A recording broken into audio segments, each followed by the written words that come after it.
All right. Good afternoon, everyone, and welcome to our Starting Family Workshop 2.0. Once again, I'll be your MC for this time around as a follow-up from the Starting Family Workshop Part 1. And I can already see some familiar faces, well, names.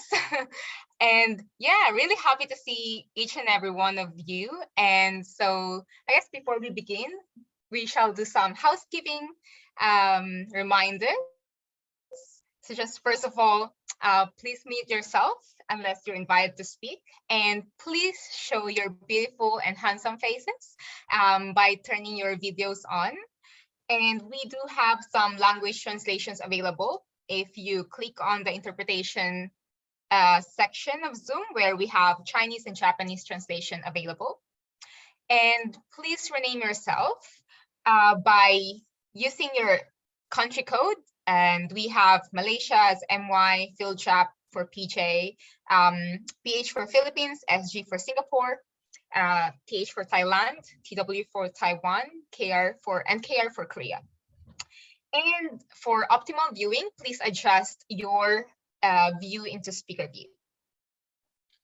All right, and once again, welcome our dear participants, and I'm really happy to see each and every one of you, and I'm sure that you've learned a lot through the first Starting Family Workshop, and I really felt like that served as a foundation towards this 2.0, because for the two lectures, there will be more deep dive into like absolute sex and blessing. And I am really, really looking forward to the talks and hearing from our elder second gens and elder blessed couples. And so what do you have for us here, Jay? So what will be the flow of our program for this afternoon? So first of all, as our usual opening, we'll be having a Kyungbae and we'll be singing Chunugok anthem. Then it will be followed by family pledge and an opening prayer. And we'll be hearing welcoming remarks from Auntie Dulce. And we'll be deep diving into absolute sex and blessing, hearing a talk from Mr. Sami Uyama for the first lecture, to be followed by a testimony by Mr. and Mrs. Kuninobu and Jayan Manaba Sugira. And we'll be having a short break for 5 minutes, and it will be followed by another lecture by Brother Sammy, where we'll be hearing about overcoming porn and masturbation. And we'll have an opportunity, each and every one of you will be having an opportunity to raise questions or clarifications that you may have, as we'll be having a Q&A session for 35 minutes, which is pretty good. And that will be followed by closing remarks and our closing program. And so, yeah, without further ado, let's, of course, first of all, let's offer our respect and offer a kyungbae to our to our true parents. Kyungbae.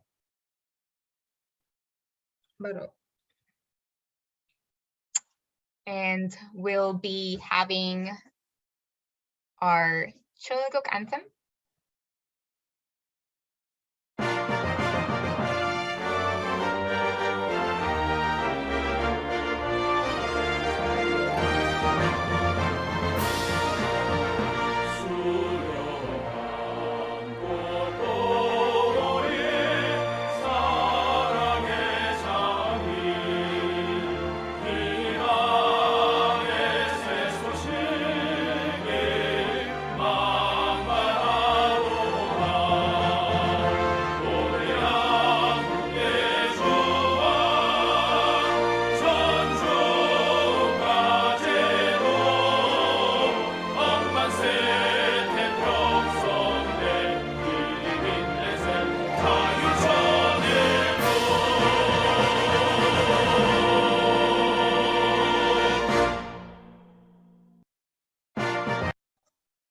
And now we'll be reciting Family Pledge number 8.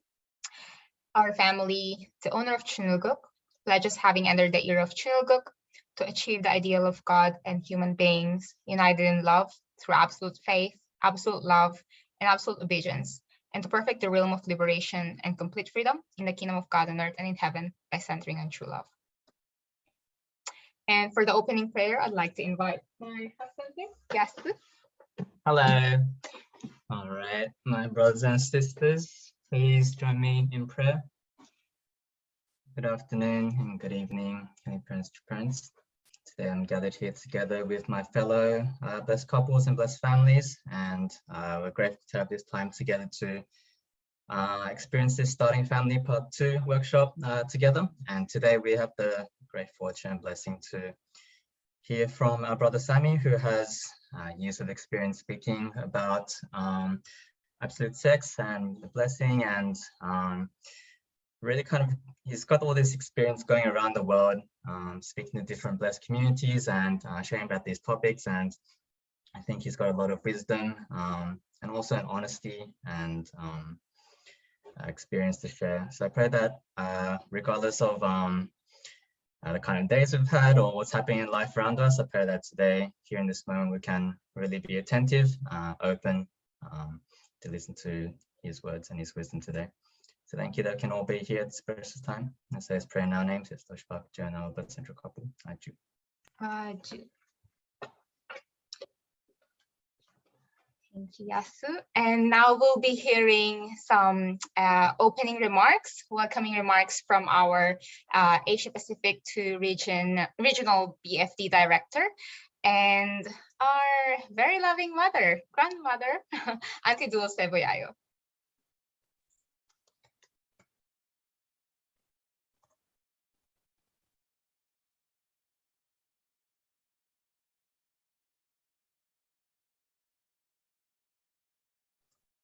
I think you're on mute, Auntie Dulce.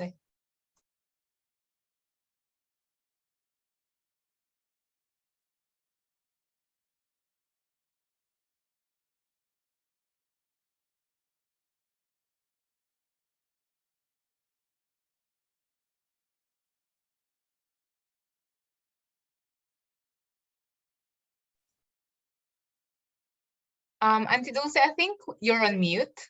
We can't hear you.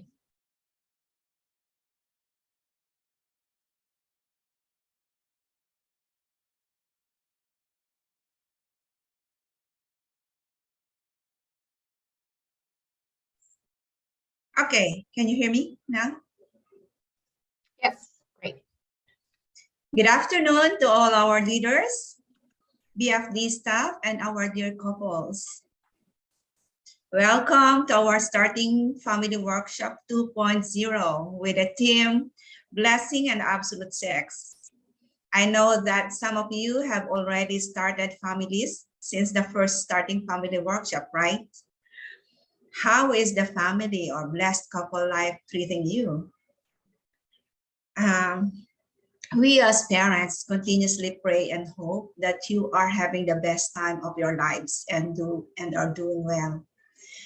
So as we always emphasize, and what our two parents always emphasize, the reason why we are here this afternoon, this workshop, is to truly understand the value of our sexual organs, which is the origin of true love, true life, and true lineage. In other words, the core of the universe.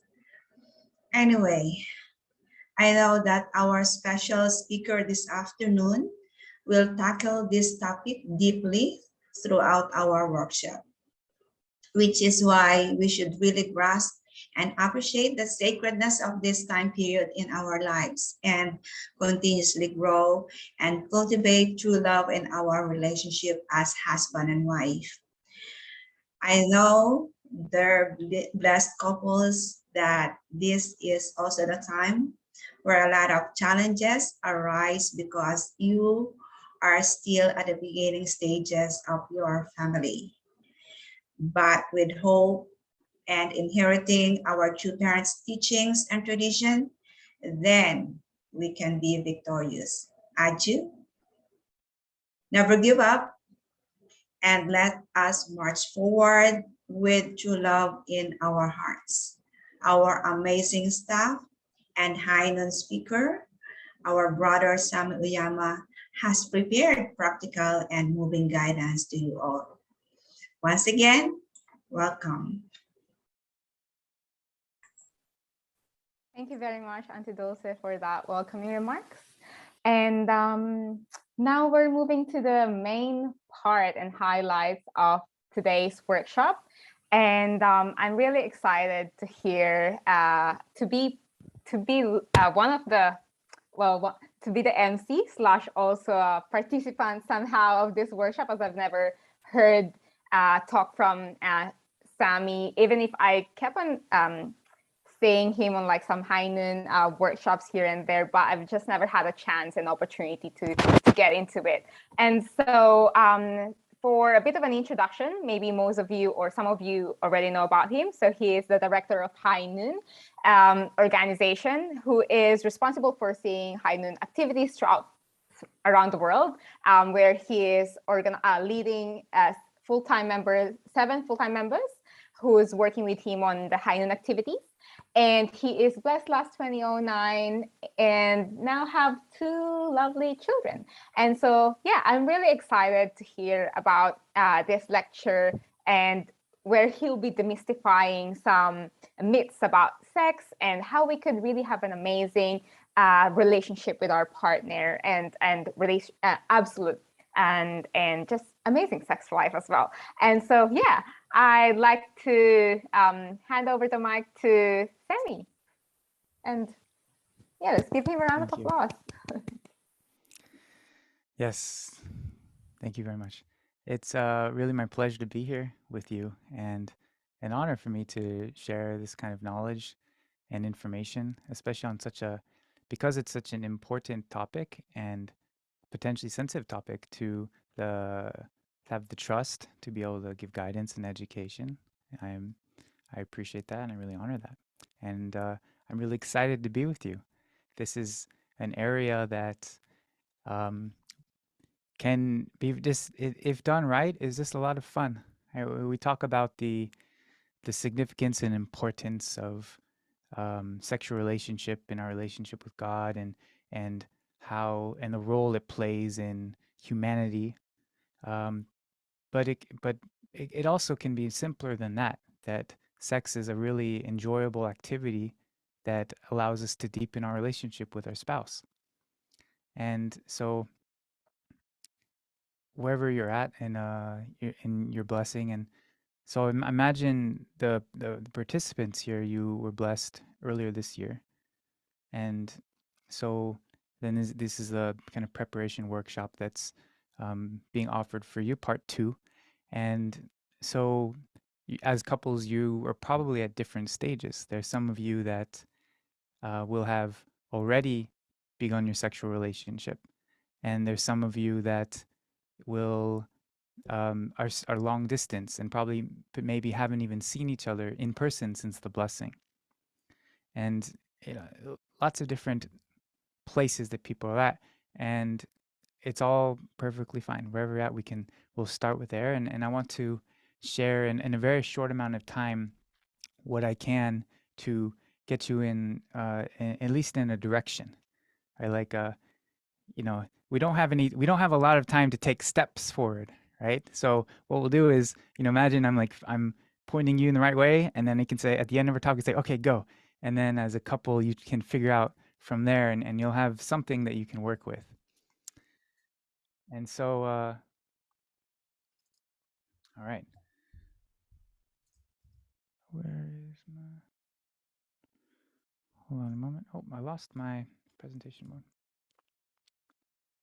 Bear with me.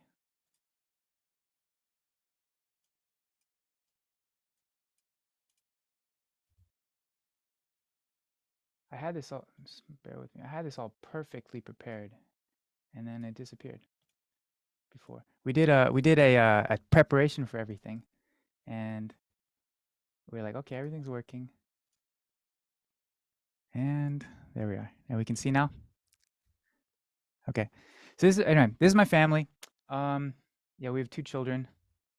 There they are. And so yeah, Jaeyoung, right? Jaeyoung, and RMC. shared, my wife and I were blessed in 2009, and I'm thankful that we're still at the point where we haven't been blessed at we're still at the point where we were blessed before some of you were born. We're not getting there, but I feel like getting closer and closer, and I'm getting like, oh my gosh, we're really aging.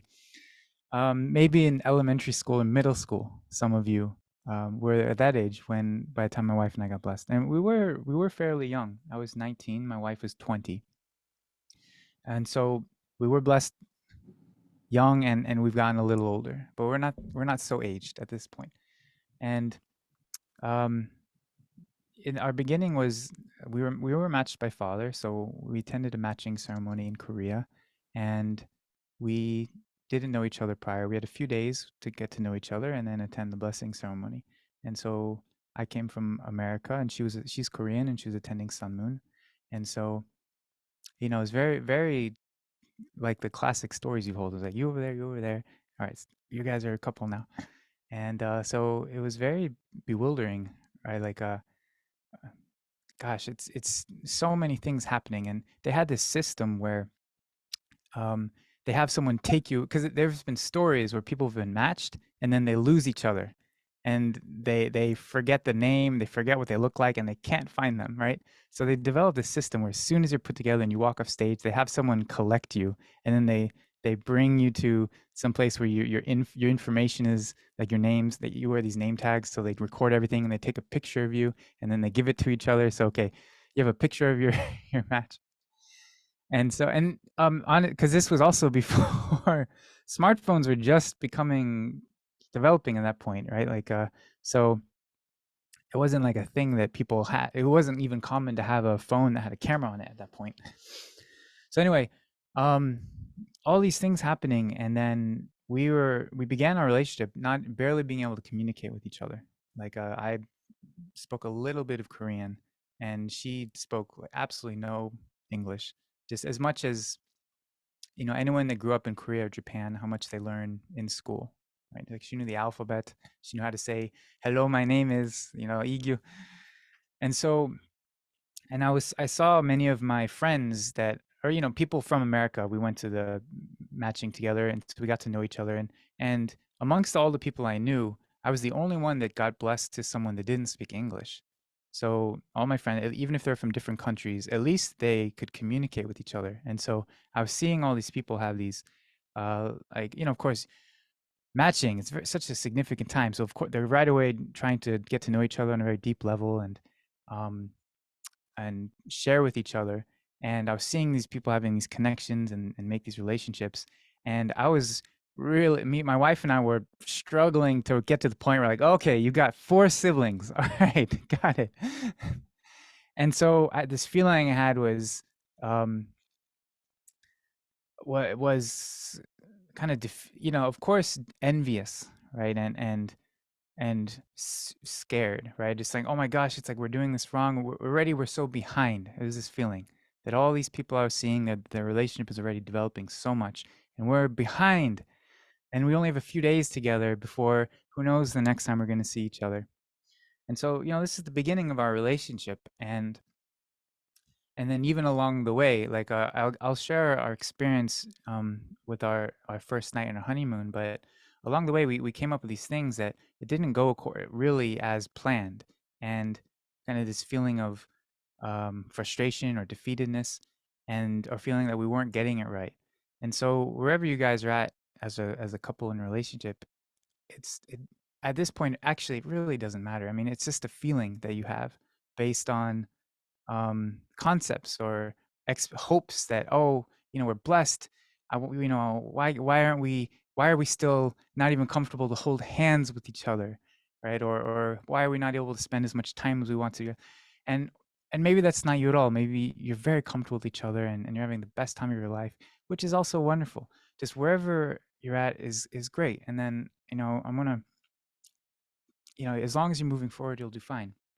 And so, and the role that sex plays in that's like the point of this whole talk, right? So I want to share a couple quotes with you from True Parents. So God's greatest masterpiece is man and woman, centered on God. Their love for one another is the greatest of loves. The love for one another transcends this world, and their love is the greatest love, and most beautiful of loves. The love is the love of loves, the love that shines for eternity. The place to create that love is within the family. Another one is in, gosh, and just it's a lot of love, right? I sometimes I wish they would allow some editing of make it sound a little easier to read, right? But you get the point. It's like this relationship between man and woman is pretty important, right? In the last stage of life, husband and wife should love each other more than a mother loves her son or daughter. So the conclusion of our life is the perfection of the husband and wife relationship. So this relationship that you're beginning, it's very significant. It's not something to put aside or and I have no idea what you're feeling. Maybe you're like, oh, of course, this is the most important relationship in my life.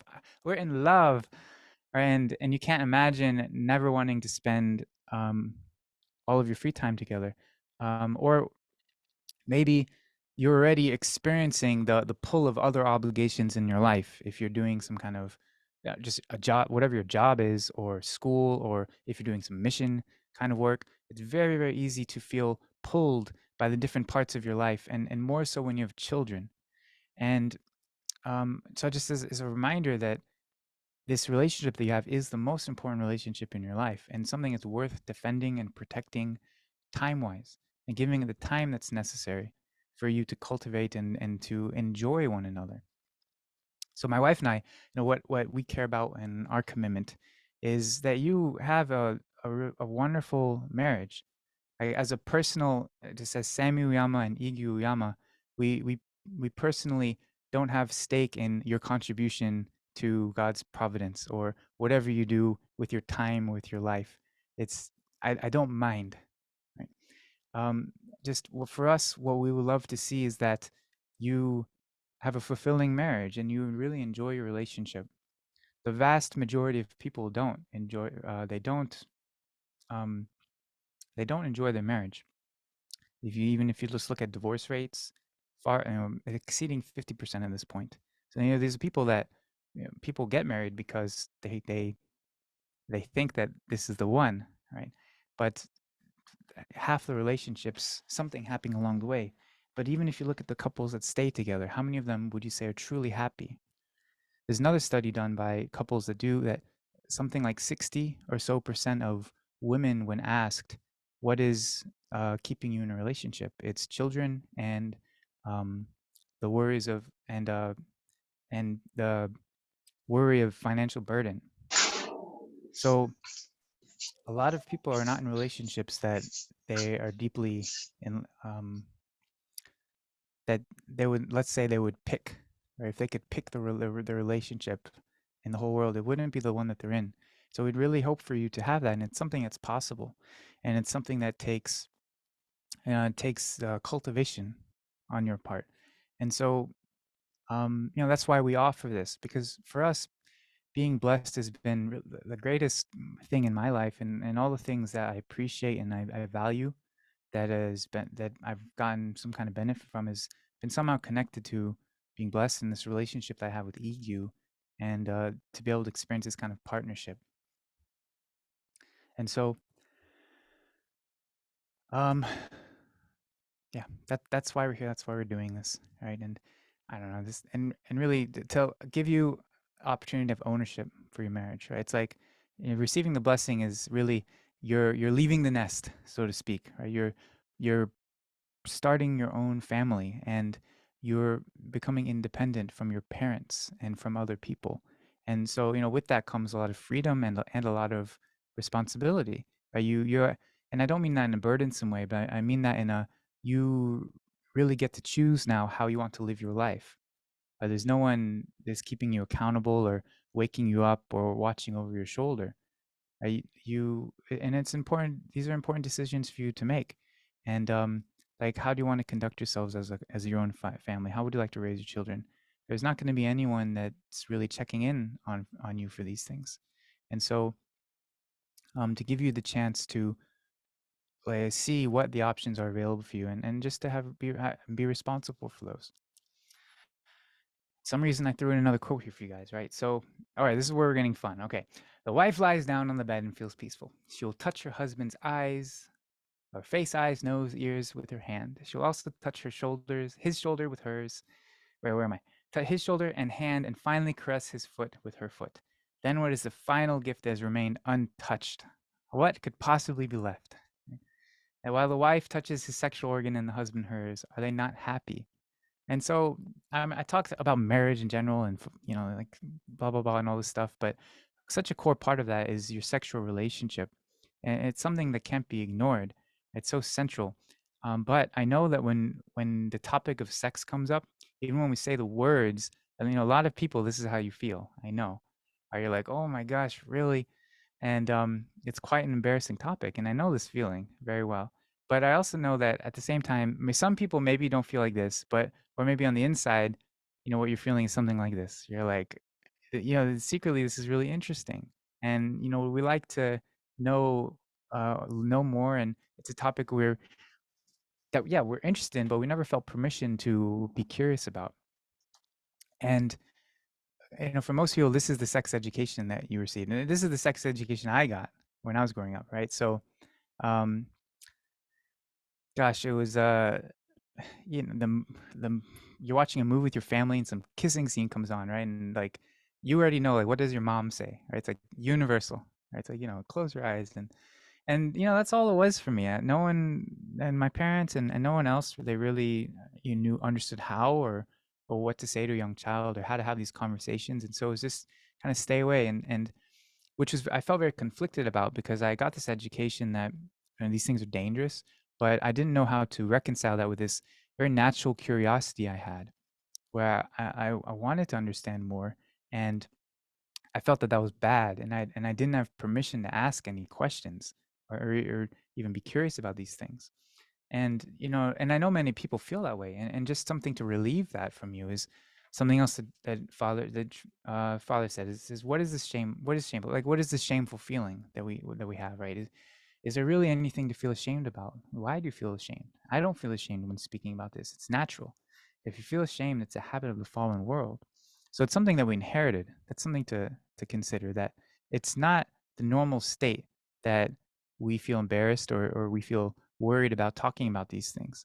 And it's a very important instinct to kind of push back against in your marriage, because it's absolutely crucial for you to be able to comfortably talk about this as a couple. And you don't need to be able to talk about it openly. Like, we're gonna go through some very graphic things today. I'm gonna be showing you diagrams and pictures, right? And we're gonna be naming body parts, okay? And you don't need, it's totally fine if you never get to that level, unnecessary, right? But really crucial for, as a couple, that you can very comfortably and just have a conversation about these things and to share with one another. Because and many couples are not, they never get to that point, right? So the foundation of that starts now in these beginning conversations. And it's totally understandable that in the beginning it's very uncomfortable and awkward. But if you keep trying, very quickly it can become just very natural for you. And so sex, exactly why is it so important in your relationship, in your blessing, right? And so this is a diagram of our goal in marriage is to experience fulfilling relationship. I would describe it in these ways, is that our goal is to experience intimacy and connection, and to be known by someone else, and to be trusted by someone else, and to trust someone else, and to be a partnership and a team. And that's built on the activities of your sexual relationship and the practice of listening and caring about one another, which is built on a foundation of trust in a relationship. And so, sex is a very crucial part of this equation. And it represents a lot of the state of the health of your relationship is reflected in the health of your sex life. And so, why that's important even for beyond your relationship is this desire that we have to have a good family. It comes on the foundation of having a strong marriage. And so, sex plays a significant role in that. It's something that can allow us to deepen our connection with one another, or it's something that can create a rift and create friction and difficulty. And then even broader, so why is sex important for the world? We can say, so what is one way you can connect your sex life to what happens in the rest of the world. Another quote to share with you is to realize the importance of the love organ. You have to realize the importance of the love organs of man and woman, and God comes down through them. God's liberation begins through them, and God can begin to sing and dance through them, right? And that, I'll skip that one, right? But so this triangle that we're building, right? Ultimately, if we have this aspiration to build a heavenly kingdom on earth, what does that look like practically? And it comes from this collection of healthy and loving families. It comes from on the foundation of strong marriages. And so sex is a very significant part of that. And so I figured, we're going to actually start talking about sex now, right? And I figured I'd start with my wife and I, our first night experience with you. And so we're blessed, and we were separate for 2.5 years, where we were long distance. We were still in university, and we visited each other a little bit when we could. But it wasn't until after that 2.5 year period she moved to America, and then we had our first night together, we consummated marriage, and we made a trip out of it, which became a very just precious memory for us. Like we went on a road trip from our house, along to just on a trip in America, right? America's very big, lots of places to go, and just a few photos from it, and we saw whales, and we stayed at this very wonderful place where this is the place where we had our first night, and we had a wonderful meal before, and so we kind of built a lot of anticipation around it, and we did a condition also as well to prepare ourselves spiritually, and then we did this. It was like a 4 or 5 day trip, right? We're traveling around together and just enjoying spending time with each other, and then we got to this location and just relaxing, and then we're finally preparing for our first night, and then we go shopping prior for some nice things, and we got some matching underwear just to have fun, and I found this really, really big pack of candles, those little flat candles, right, that you put around. And so I got one of those, and I lit these candles all over the entire room. So we didn't even need lights. It was just completely illuminated with candles, and it looked very nice. And just this excitement and a little bit of nervousness. And then, we washed up and bathed. And then we prayed together, and we're finally doing it. It's like it's like there's no turning back, right? And this feeling, and then we tried to initiate, and then what we found was that we could not figure out where the right things were supposed to go. So we ended up having such a difficult time going like, oh my, and then too much time went by, and then my erection started to like lose power, and then it became a total disaster, right? Our first night, objectively was a failure, right? So we were not able to penetrate, and so it was just like, oh my God, I felt so embarrassed and like so defeated. Can you imagine this amount of anticipation? We made this whole trip out of this thing just for this like one moment, and like it's such this idea of like my manhood is at stake, and I couldn't perform in the crucial moment, and so it became this like a nervousness for us that, wow, this is actually not as simple as that. And we did a lot, actually, I skipped this part where we did a lot of preparation, like studying about sex and how to prepare well for the first night, like to make it not painful, and like consulting a lot of elder members and getting good guidance and advice. And so we felt ready. It wasn't just like we randomly decided to begin one night. But just practically, we found it was just more than there's more logistical things that we took for granted. And so the first night we just gave up and we went to sleep, and we did try again the next morning, and we were able to do it, but it wasn't like a pleasurable experience. It was just kind of like, it was just like, oh, okay, whew, we got that out of the way. And so, this is the beginning of our sex life, far from ideal, right? Or what people would consider like, a great beginning. And it set us on this track where I continued this kind of performance anxiety in the beginning. And so I avoided initiating sex with my wife because I was always nervous about not being able to properly to do it. And and just these nerves I had, what made it not so enjoyable. And so um it was, and my wife would say she didn't mind so much, right? It was, she tried to be supportive, and like she wasn't like I want to have sex right now. She, she cared more about like the closeness and intimacy, and she just appreciated that we could do that part. And she was supportive of me, but it was this real psychological thing. And um, after a while, we just kept practicing, and after a while, we got better. We got the hang of it, and it became something that wasn't difficult to do. Um, but it was like, as far as beginnings go, is it not the worst beginning that a couple that a couple can have, but like fairly rough for us. And just can you imagine being really excited for something and then not, and then avoiding it after, like actually not wanting to have sex. And that part affected my wife, where she felt like, what's wrong. um but anyway, it was just something we had to work through, and through this process we learned a lot. It's like going from like no sexual contact to beginning having sex. It's like so many things you start to realize about all these misconceptions that we had about how it works.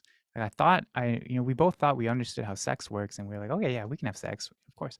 But then realizing these so many mechanics behind it that we'd never considered, right? So that's the first thing I want to kind of go through with you guys, is so many myths and misconceptions that we discovered that we had, that I know are very common. And so one is this idea that sex comes naturally, right? And there's no need to really learn anything, which is far from the truth. Even the mechanics of how each person's genitals works, and even the steps of building arousal, there's these things take practice, and there's things that go into it. And so in the beginning, it's likely to be awkward and likely to be just, you're not really sure what to do. You'll feel like a beginner. And that's very normal. It's something that, it's very much like dancing. It's like first you have to learn the steps, and then you have to get used to doing it together with a partner and coordinating, and then doing many things at the same time. So it's something that takes um, a lot of learning, and you get better at with practice. And even logistically, like if you try to lay down cuddling in bed, it's like, where do you put your arm? And then all this, like they're laying on you, and this starts to get numb, and like, where do you put everything? It's a lot. And so one is this idea that like you'll just naturally be interested in sex the same time whenever your spouse is, and you'll find all the time that your spouse wants to have sex, but at that particular moment it would never didn't cross your mind, and vice versa, that your spouse will automatically be interested whenever you are. And this idea that your desire somehow matches is actually far from the case, and very natural, also very natural, and a simple thing to deal with, but um just something that surprises a lot of couples in the beginning.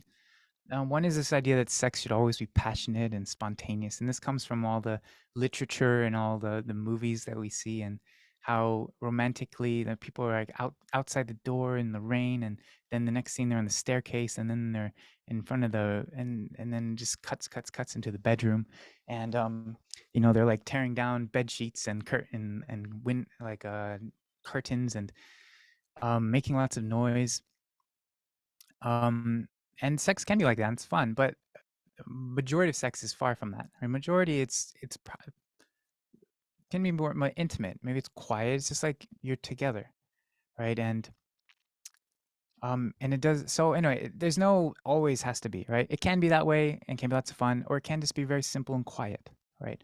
And this idea that lots of so common that if you have lots of sexual partners, that equals lots of experience and equals being good at sex, right?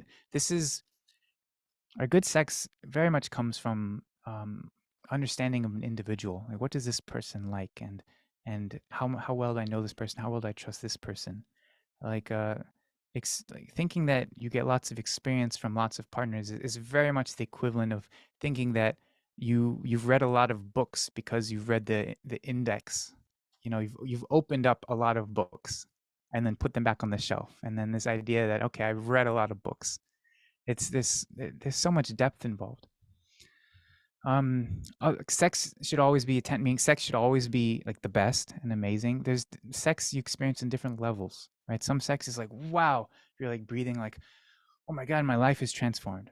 And some sex is like you finish and you're like, hey, are you know, let's get it. You want a snack, right?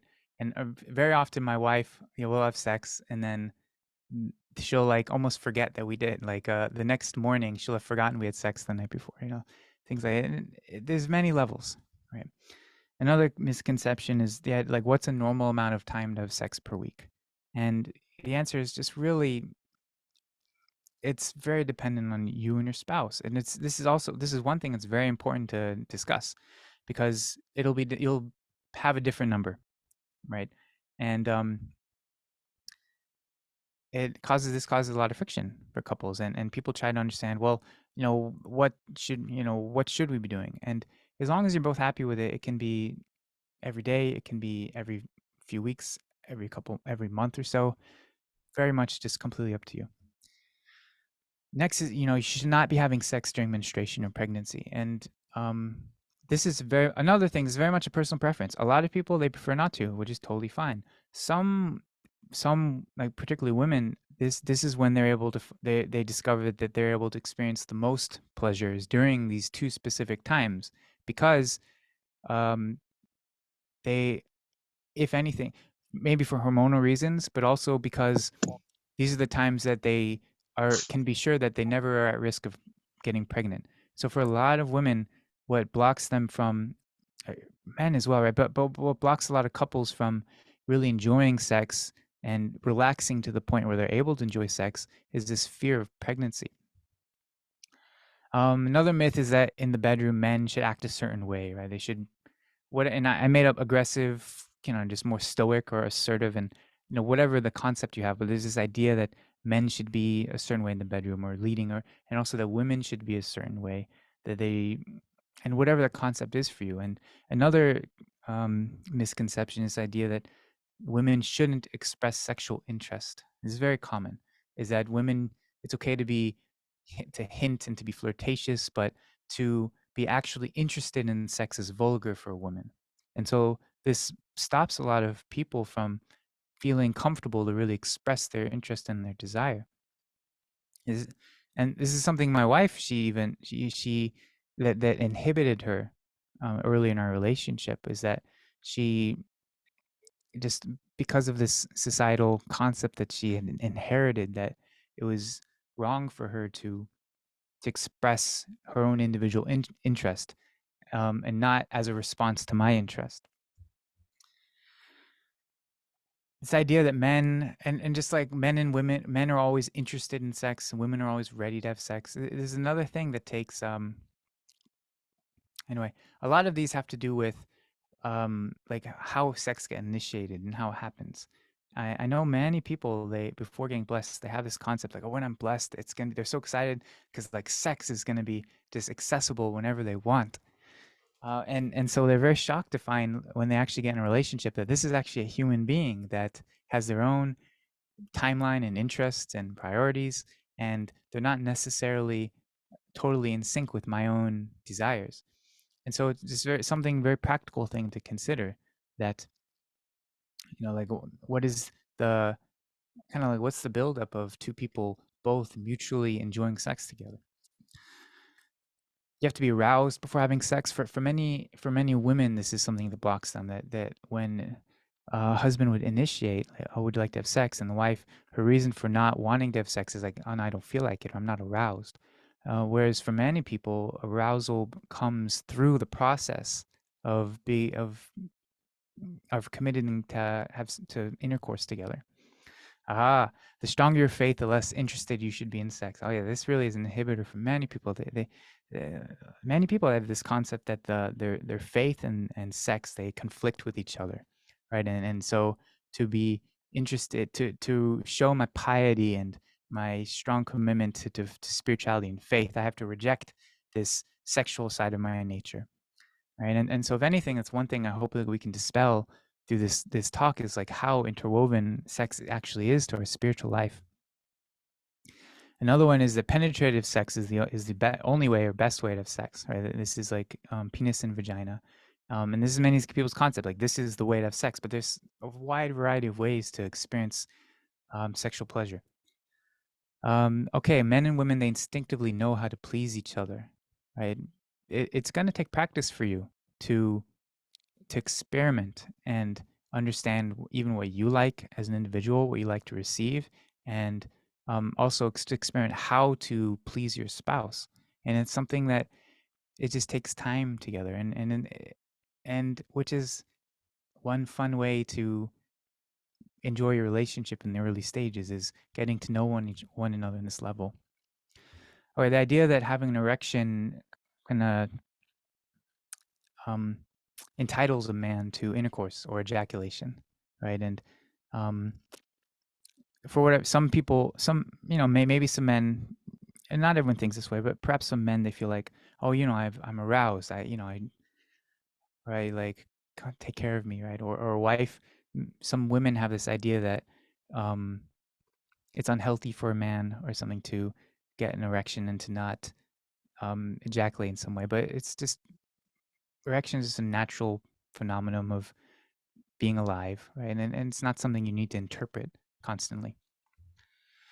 And others that, so pleasurable physical touching needs to always lead to intercourse, and this is something that is a common complaint from women, right? That they like the physical contact and the touch, and but then they know that if they they begin that, then their spouse or their husband wants more and more all the way to the very end, and so they become afraid of even beginning any kind of touch with one another. And so it's a very important part of a couple's life to have lots of very intimate touching that doesn't necessarily lead to any kind of sex. Right? I should have said this earlier, right? But when I say men are like this, women are like that, I'm very much just talking in generalities and averages. And in your experience, there's so many cases where it's the opposite, right? And if that's the case, just flip the names, right? You don't need to make like, oh, are we normal or anything? There's so many cases where it's completely opposite of what I'm describing between like the role of men and women. And I just know for most people, it's going to be a certain way. And so just for simplicity's sake, I'm going to speak like that, and interpret it in your own brain however it applies. It's totally fine. Sex is, oh, I already did this one. Sex is only passionate. Oh, no, it's a little different. So sex is only passionate. There's this idea that sex has to be like uncontrolled, right? That when you're having sex, you're like kissing deeply, and there's no time to talk, right? It's like some of the best conversations my wife and I have had is in the middle of, like, while we're doing foreplay or an intercourse, and we're just like, how are you, right? And it's just a normal relationship has many flavors and many ways of experiences. Sometimes it's kind of like somber and you just like go through a hard time together. You just want to be close to each other. Sometimes it's like a lot of fun and you're laughing. And sometimes, this is, all of that applies equally to how you have sex. And like good quality sex has a good amount of laughter mixed into it as well, right? But very much again from movies and things. It's like, it's the big climax of these two people. They've confessed unending love for one another, and the only way they can express that is just how sincere and passionate they are for one another, right? And so it goes into our mind like, okay, this is how it happens. Not always the case, sometimes the case. Okay, but good couples experience simultaneous orgasm. Maybe you've heard about this, maybe it's never crossed your mind. Something, the short of it is not something to concern yourself with or worry about. Some couples, they try to experience this and it's very difficult. So we'll talk about the process of how to have sex in a bit, but this doesn't need to be something you concern yourself with. All right, and then great sex, it's like earth shaking, and the neighbors hear it, right? If some people are loud, some people are not. It's just very individual. Okay. And whatever it is for you and whatever's comfortable, totally fine. My wife would die if she knew anyone heard us having sex. So she's very private about it. Right. And like, we live just us, right? like before we had kids, it was just me and my wife living in our own apartment, and she would still lock our bedroom door, right? Just to give you an idea of kind of what kind of her mind about it. But then some people, they don't care, but anything's fine. Okay, changing positions a lot during intercourse. You know, this is something that's popular in porn, right, or in movies potentially. Some, if you want to, honestly, it's a lot of work, and it's often not enjoyable for the woman. Like, you know, to insert and then to withdraw again and then change and do it again. So it's just something you experiment with and you see what you like. Normal people don't have sexual problems. So many couples, like my wife and I, our beginning of sex, it was a little rough, but it's mild compared to what I know other couples they go through. Very not frequently, but more common than you would think.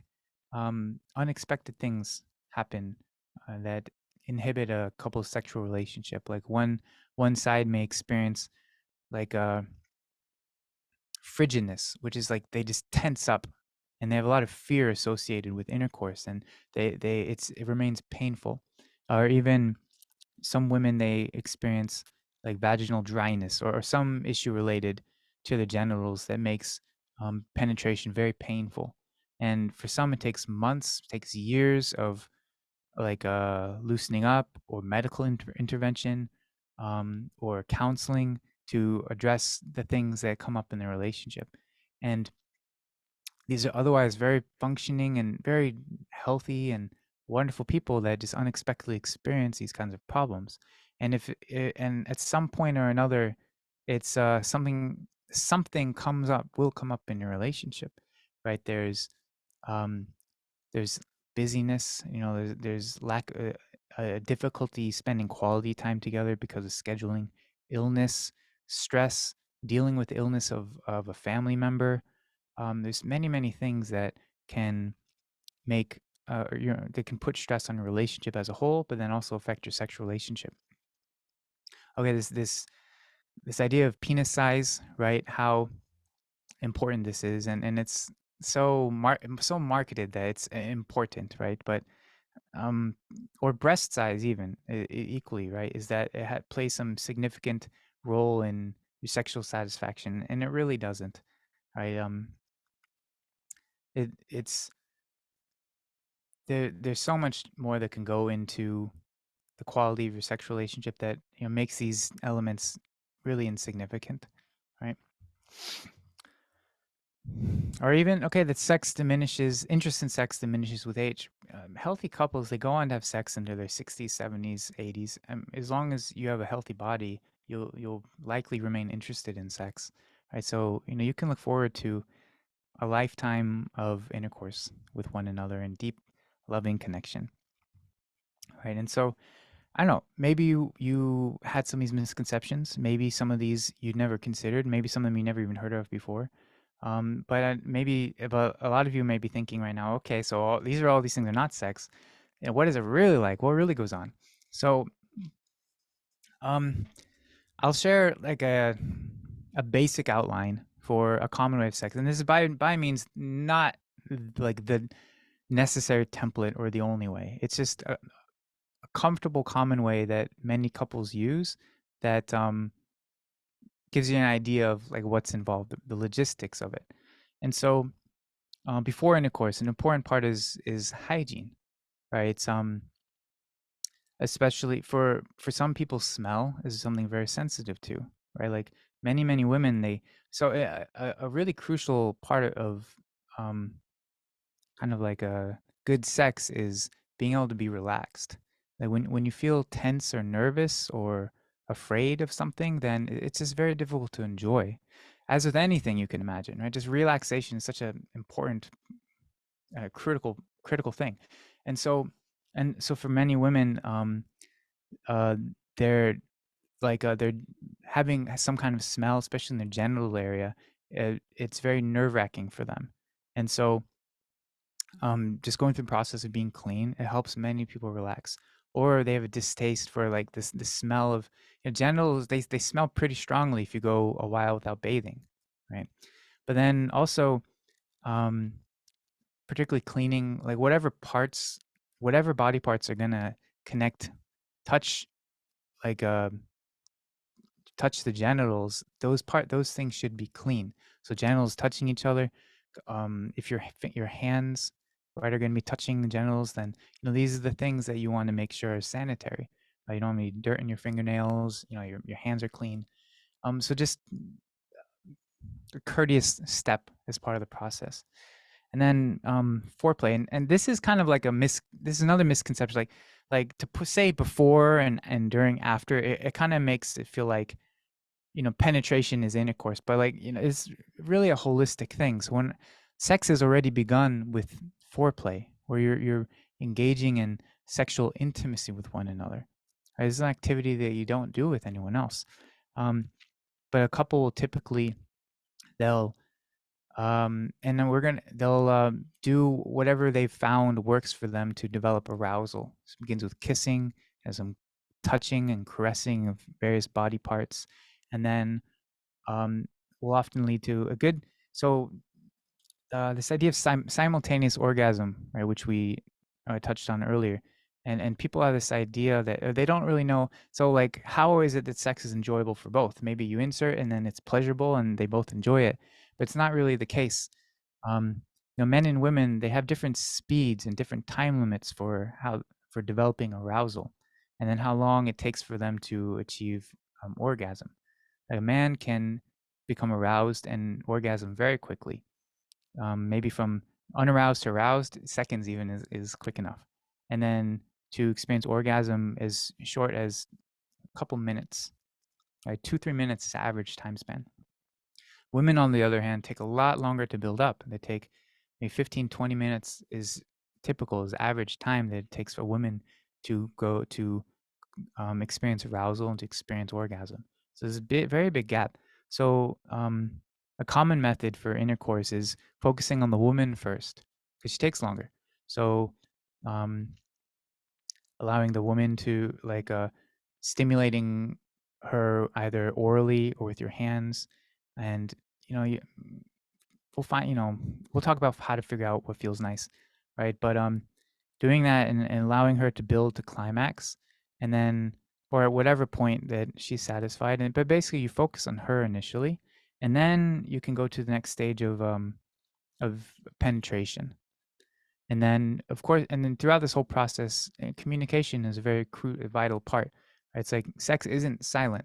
Like there's a communication that happens along the way of like a little slower, a little higher, a little faster, whatever. And then you're continually communicating with each other, because your arousal develops as you move along, and different things that begin to feel nicer. You begin more sensitive. You're more accustomed, so you can go a little stronger. You become more sensitive, so you want to go a little slower. There's lots going on. So this talking is really crucial. And then when she experiences her orgasm, and then you can insert and then penetrate, and then thrust until the male has an orgasm, or then he ejaculates. And then that's like one typical way to have sex. And this is like one of so many ways, right? You can have sex that has nothing to do with penetration, right? You could, from 0 to 100, do only hands, orally, simultaneously with so many different ways, right? But like when we're talking about penetrative sex, this is like one healthy model. And afterwards, what happens? It's good to wash up, right? When this is another thing that no one told us, and they don't talk about, and we didn't realize, but like, I just had this assumption that like you ejaculate inside a woman's vagina, and I never put any thought into where that sperm goes. I was like, okay, it's like, it gets absorbed and disappears somewhere. Right? But it's it doesn't stay there, and the way gravity works is things fall down, right? And so the sperm will slide out of the woman's vagina shortly after, right? And so it's like an icky feeling for the woman, actually. But this is things to have ready, is some towels to wipe up, or commonly going to the bathroom immediately after. Urinating after penetrative sex is a very good practice for women, because women are far more likely to experience UTIs, urinary tract infections, and many women, they experience it even without intercourse. It's just the tube, I won't get into it, but women are just they're far more susceptible to infections in their genitals than men are, and penetrative sex is one common way to cause this kind of infection. And so urine, what it does is it sterilizes that area. So it's just like a common practice. Something my wife, every time we have sex, she pees afterwards. She goes to the bathroom and she wipes up. Some women are content with just having a towel and wiping, but this is aftercare that is a part of having intercourse. And it's nice just to spend quality time afterwards. So like, hey, reconnect. Like sex is in one ways it's fun as an activity, but then it's a tool as well to experience intimacy. And so after engaging in sex together, it's just a really nice time to like your heart rate was really high, and then you're starting to like come back down to earth, so to speak, and just like reconnect with each other. Hey, how are you? It's just a nice time to cuddle in bed. Okay, positions. So oh my God, we have 15 more minutes. All right. So I'm going to zoom for the rest of this. So, cause we were running out of time. So, this is another thing, is so many concepts. What are different positions we can try? And it comes down to, there's really only 4, and there's lots of variations. There's 4 that are useful. I mean, there are different positions that are all for show, right? Like they look fancy, right? And the Kama Sutra, right? You know that book, right? And it has like hundreds or whatever. A lot of them are very impractical and are not comfortable. So the 4 that you'll probably end up using, and then there'll be some variations on this. And one is the man on top, very standard. One is a woman on top. One is man behind, so like woman on her knees, and then from behind. And then one is sideways, like you're laying in bed, like cuddling and insert. And so you'll probably use one variation of these, and this has been enough to keep my wife and I satisfied and happy for all this time. And so the sideways one becomes helpful when you're pregnant and your belly starts to get very big, and then the other 3 positions become very uncomfortable. So that was just a very quick rundown on practicalities of sex. The main thing I want to leave you with is what you guys can do to prepare. If you've already started having sex, maybe you've related with a lot of what I shared and like, wow, yeah, like I totally get what you're talking about, right? And then there's still so much that can be very helpful for you to really get your sex life off to a great start. And so I prepared a whole workbook for you guys, because we don't have time to do it here. Like I would love to give you time to talk together as a couple and go through these things. But instead I had prepared, so I'm posting a link for you guys in Zoom. And so each of the sections that we're covering in this, there's different discussion questions or activities for you to do together. And those are all for the purpose of helping you kind of get to know yourself, get to know each other, and familiarize yourselves with each other's bodies, with how your genitals works, with how the man's penis works, with how a woman's vagina and clitoris works. And also a lot of like a background history for one another. And so I want to review like what that, a little bit what that looks like with you here. And this is really far more important than participating in this lecture, is actually taking this information and like going through this workbook together. It'll prepare you incredibly well, and you'll be far more comfortable with each other and your sex life with one another.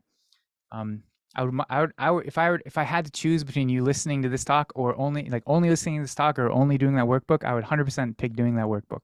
It's like it'll be very valuable for your couple, and you should have a lot of fun. It'll be really good. So the first section is getting to know yourself, right? It's like beginning. What does it mean to be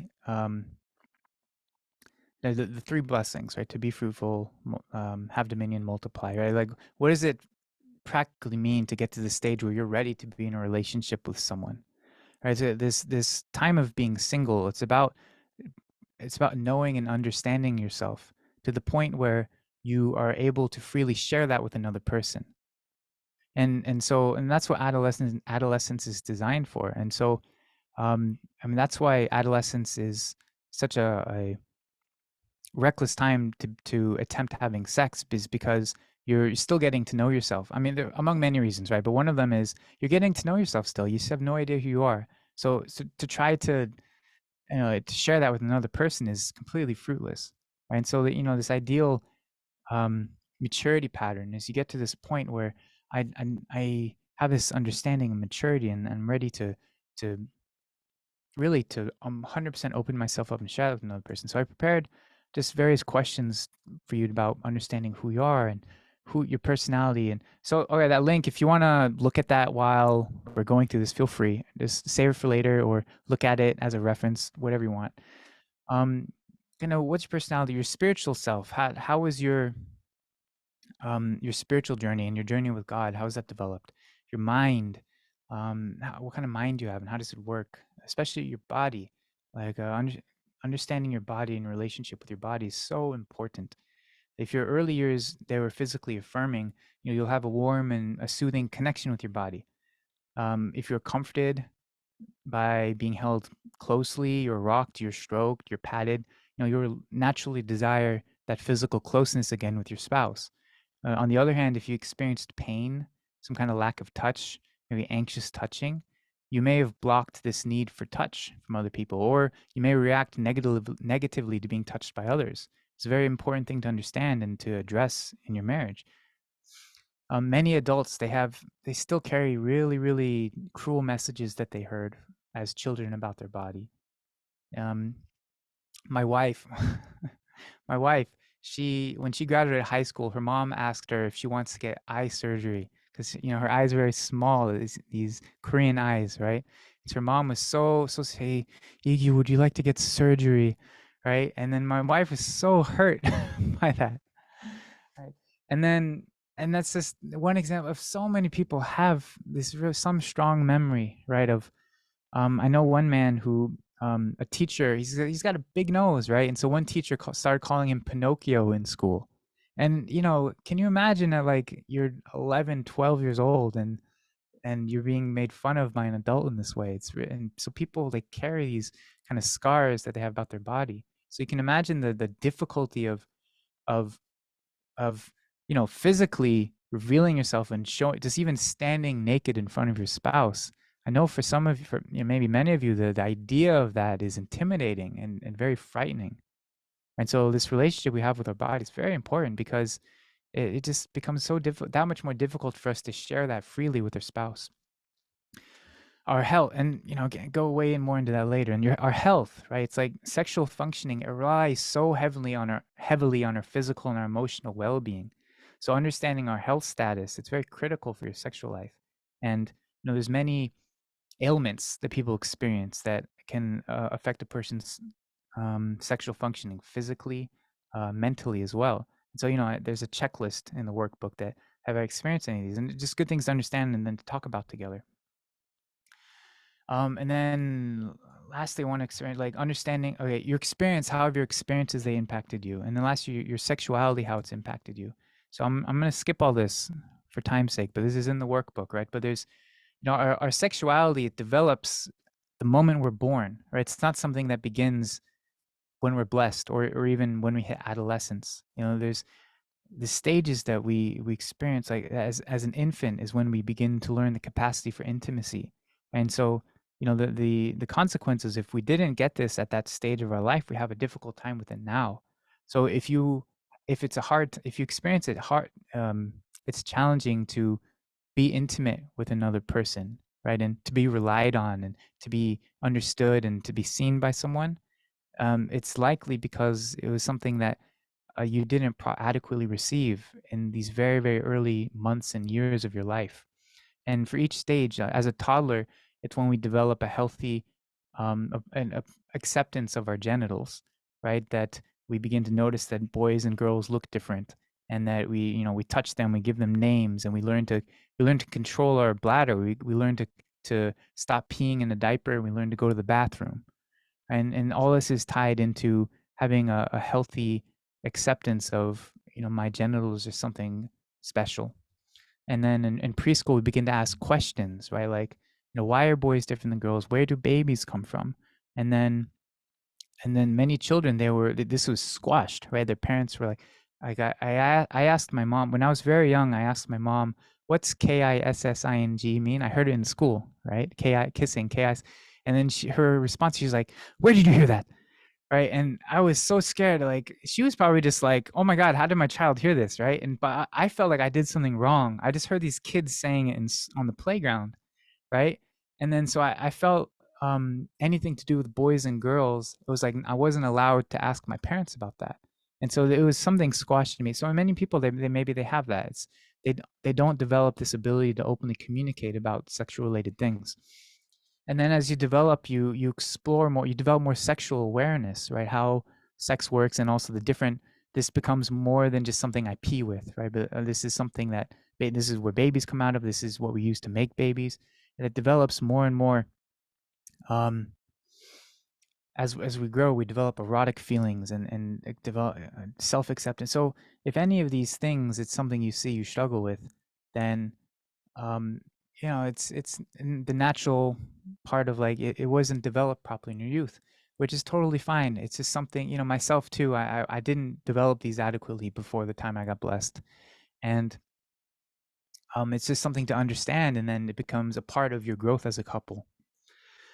And so I want to reference this again, and I want to talk about the rest of this diagram about the importance of listening and trust, right? This is really crucial to your partnership, and so what's involved with getting to know each other, right? And so you do the workbook, and my main guidance advice for you would be to then first thing is to share like all the questions. There's a lot. It's if you go through the whole workbook, it's probably going to take you a few weeks.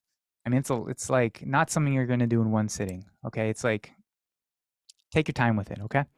But then like these, you're going through these as an individual, and then share them with each other. And then I give you some guidance on how to practice good listening, and active listening, and how to just allow one person to speak and the one person to listen to them.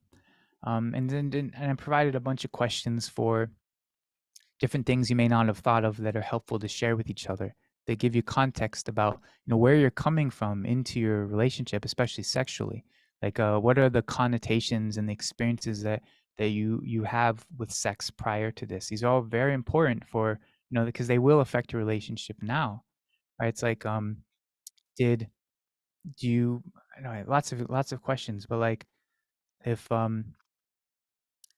you were touched inappropriately as a child, right? This is something, and then for this something you develop a lot of fear or anxiety around anything sexual, around intercourse. It's something that's helpful to be aware of.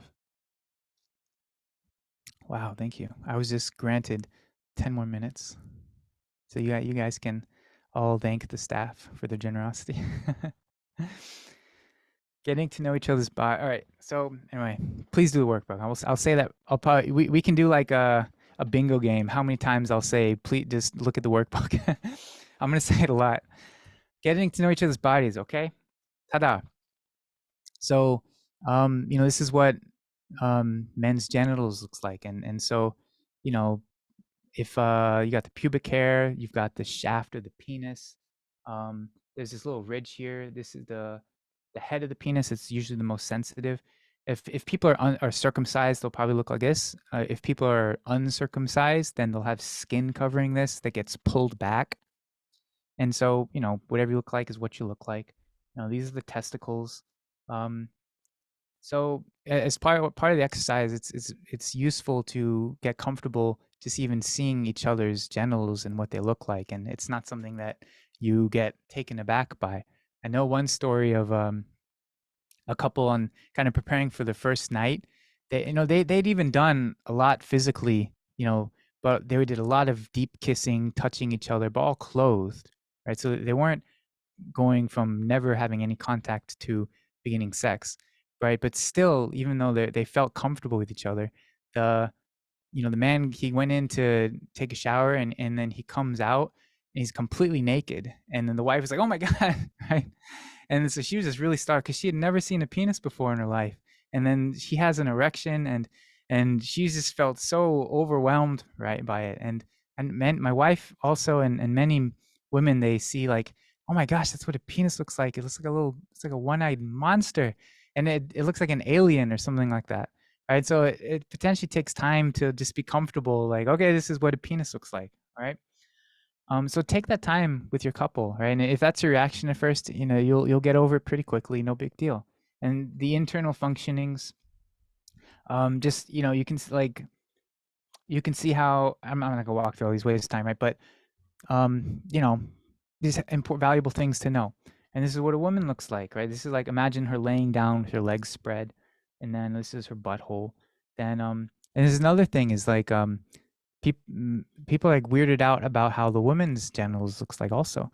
Many women have never seen their genitals, right? Men, they like, it's external, so they they deal with it every day, right? They're interacting with it. But many women, they've never, maybe out of curiosity, they've because you need like you need a mirror to see her. It's the only way, right? So some women, they do that out of curiosity, but some people never have, right? And so they don't even know what their own genitals looks like, and they don't know what the functionings are. And so you've got these lips, the labia, that's what it's called. So the outer labia, these outer lips, and then the inner lips, and it's kind of like the protective area. And then the urethral opening, this is where women pee. So men, they pee and ejaculate out of the same hole, but women are not like that. They have a hole specifically for peeing. And then they've got the vaginal opening, which is where you insert the penis and where the baby comes out of after pregnant during childbirth. And then this clitoris is like this is a very important area for your sexual relationship. Like, this is the area where a woman feels the largest amount of sexual pleasure. So learning how to stimulate this area in a pleasurable way would be very important. And again, just takes practice, takes experience and experimenting. And if you try enough times, you'll get a good handle of it. The internal workings. Okay, I'll run. Anyway, good to review later, but we'll skip for now. Expectations in a couple. Like, in the beginning, like, go really slow, right? It's like, especially for women, it takes time to adjust. Imagine like the woman's vagina, it adapts in size. So it's like it's not used to having anything inserted into it, right? And at least, and so like it'll take time, right? So just go really slow in the beginning to and go at the woman's pace. Like, let her set the pace, be like, oh, that's too much, right? Or go slower, right? Or let's and just be really patient with it, right? And you'll get there. You'll get to the point where it just goes right in. You almost don't need any warm up, right? But it takes a while to get there. So just be very delicate, right? And sensitive to discomfort or pain. And then, like, yeah, it might be uncomfortable for a while, but like, you can get used to it, right? And also, it's probably not going to be that great. There's a lot of hype built around sex. It's like, oh, it's going to be like amazing, right? I mean, you're going to do it like, oh, is that really it? Right? That your first time, it's going to be like that. Because sex is a skill. So it'll take you time to get good at it with one another, right? And then the difference in sexual interest or appetite, we can call it, right? It's like whatever, like, your couple, this is going to be a friction in your relationship. It's every relationship. There's someone is more interested than the other person, and maybe like where they're at, might be wherever, but just in your couple, one person is more interested than the other person, right? And this causes a lot of friction because one person wants to have more sex and the other person feels like it's too much sex and they feel pressured. So just like imagine with food, right? People have different amounts that they're capable of eating. And so if you try to, so if one person, they don't eat enough, they feel starved and they feel frustrated, right? But then if one person, you try to shove food down their throat and it's becomes too much, then it's like, it's not enjoyable either, right? So this is just something to be aware of in your relationship and to be generous with to each other. Typically, right? Typically, the man is more interested and the woman's less interested. This is my case for my family. Not all, a lot of couples are like it, but not all couples. So some couples, the woman is more interested, right? And that's just how it is, right? But like, just be understanding and generous with each other. If you're the lower interest person, understand that your spouse, they're not a sex addict or a sex freak, right? They just have a higher interest in you. And so, like, try to accommodate that as much as you can. Or like, it's really simple way to show love for your spouse. And then if you're the higher person, be understanding to your spouse as well, that they're not rejecting you, or they don't, they don't not love you. It's just they have less interest in sex than you do. And then yeah, welcome to being married, right? It's like this is something that no couple is excluded from. And built into that is understanding a relationship between intimacy and arousal. And so again, this is a generalization, but generally, men, the transition they go through is they go from experiencing arousal, and through the process of arousal, they get to feeling intimacy. Whereas women can be the opposite, where first they want to feel intimacy, and through feeling that closeness, then they begin to feel arousal. And so that's where often in the we're having sex, a woman, she doesn't feel ready until she feels like, oh, they're connected.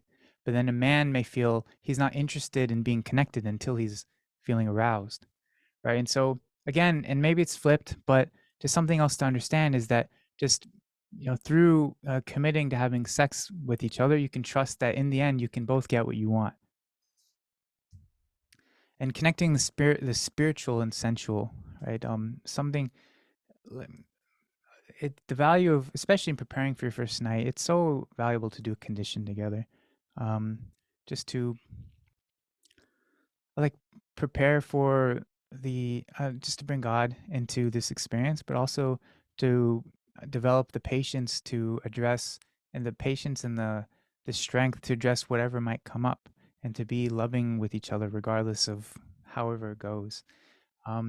And to deepen your understanding of sexuality's role in spirituality. And Heinlein wrote a book, it's called Core of the Universe, which is entirely based on for this purpose of what is sex's role in our spiritual life, right? And what role does sex play in our life? And so I'll share, link for that is in the workbook also. And a simple prayer is God, please, can you help me feel you in my life? Right? That's like what we want more than anything, is to feel close to God. And so we can ask God for help with that. And gosh, the importance of the honeymoon. So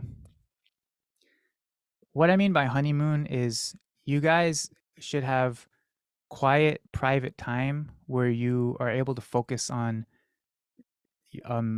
getting used to having sex and getting used to each other. It's really difficult to begin this process of being sexual when, there's like your family members are kind of walking in and outside, or you got to deal with emails in between. So like, it doesn't have to be exotic. It could be like whatever level you can manage, but even just getting a room for a couple days in the same city. But it's so valuable to have time where you can have privacy. You have time to connect. There's no distractions, where you can relax, and you're able just to focus on getting used to each other sexually. Like anywhere that you can do that is good enough. It's just possibly, it might be the only time in your life where you have no other obligations. It's like life is a constant juggling of many different things. So just the ability to take just a couple days, whatever you can manage, to just focus on this area and do nice activities together, and take time to like touch each other and to see what you like and to get used to one another. It's really, really helpful. So, all right, I kind of covered all these things. Just allow, these are good qualities to look for, right? Preparing for the first night.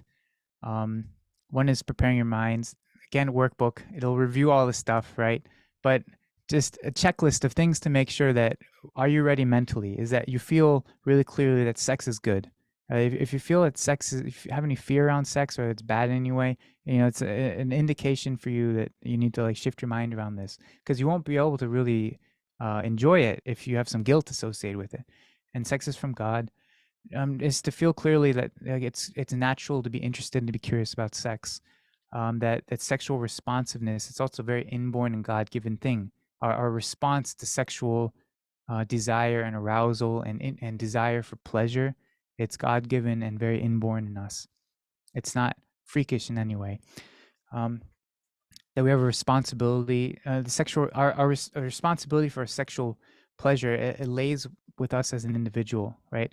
A lot of couples, okay, generalizing, women, they feel burdened by their husband wants their wife, the husband wants to please their wife sexually, and so or they want to please each other, vice versa. So they're doing this. Do you like this? Are you enjoying this? Are you enjoying this? And it's a turn off for both sides. Honestly, like the most pleasurable thing for a loving spouse is to see that.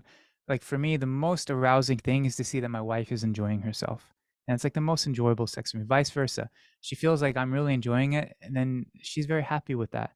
Right? So like you can turn off this temporarily, oh, I have to care about my spouse all the time, and just temporarily allow yourself to be selfish for a little bit. And you take turns, right? If it's clear, like, okay, it's my turn to receive pleasure, then just focus on that and don't worry about whether your spouse is comfortable, because your spouse, they've taken on the job of being the giver.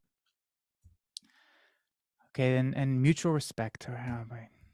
Preparing your bodies. It's valuable. These are just, potentially helpful things, not necessary. It's good to do a medical checkup, genital health, fertility. I've heard a few stories of women, they had some kind of cyst inside their womb that they never discovered until they were pregnant, and they started doing ultrasounds. And it's very scary to discover something like that. 'Cause, most likely it's no big deal. It's just a bump, right? But it's just like, oh my, what if that is something? But I'm pregnant now, and I can't do anything invasive because I have there's a baby growing in me, right? And so it's just like such a stress. My brother and his wife, this is what they experience, and they're one of a few people I know that experience this, where there's this decision of like, do we be safe? What do we do, right? So anyway, it's just from hearing many stories, I've seen that it's very helpful just to do some medical checkup prior, so you're not surprised by anything. Right? And most likely nothing comes up, but just like, why not, right? Same with doing STD and STI testing. You may feel it's completely unnecessary, right? And, for a lot of people it is. But it's kind of one of those things, if you're getting a checkup anyway, there's no harm in throwing it in. It's a very courteous thing to do for our spouse. Another helpful thing is becoming familiar with how female fertility works. What actually goes on in the woman's cycle? What are the times that she's fertile and possible of being pregnant? What are the times that she's not? And also familiarizing yourself with your wife's cycle. It's be very important to know as a couple. And then connected to that is, as a couple, discussing your birth plan and family planning. What is it? How would you like to engage in having children as a couple? Preparing your spirits, same idea, connecting with God, doing scripture. Exploring, experimenting. There's a lot of activities in the workbook, again, like this, about how to go about feeling like kissing. Just short story, my wife and I, with just like our first night, kissing was an absolute disaster in the beginning. Like we started kissing far earlier than our first night, and all we had were these concepts from movies. So we're like starting to kiss, and then I just start trying to eat her face. I'm like, and she's like, okay, I guess this is what, so we're just like mushing our faces against each other, and it's like really aggressive. And then afterwards we're like, I didn't really like that. And she's like, yeah, I didn't like that at all. Right. And but it's like we didn't know any better. In reality, most kissing is like really gentle and soft, and definitely not like what you see in movies. So you can learn from mistakes. Anyway, there's like different activities you can practice to experiment with kissing. The same with exploring each other's bodies, getting used to being comfortable being naked with each other, and also identifying what are the different parts of each other's bodies that you like to be touched, that you like to be licked. Same with your genitals, what works, what arouses you, getting used to how they look, how they smell, how they feel. And it's really worth to take time to do these things. And experimenting with understanding female orgasm, how that works. And gosh, I just plain don't have time to walk through this for you, but there's a it's worth pursuing. It's very important okay. But I'll leave with one thing that my wife and I were and a lot of couples, they're not sure what to expect for a female orgasm. What is it supposed to feel like? So short answer is, it's like a pelvic sneeze. You can imagine when you need to sneeze, then you have this like that, and then how relieving it feels when it comes out. right? And then that's in your pelvis area, similar feeling to that. Whereas you can imagine, and then there's the frustration you feel when you don't achieve that. It's like you're about to sneeze and then it doesn't happen, and it's just like and then that's the like when you're feeling aroused, but then you're not able to have that release, and anything associated with that, that's then that's the difference between you had an orgasm or you didn't. Your male orgasm. So homework, right? Do the workbook, probably the 10th time, and really not as an obligation. It's like as my sincere guidance of what can help you get your sex life off to a great start.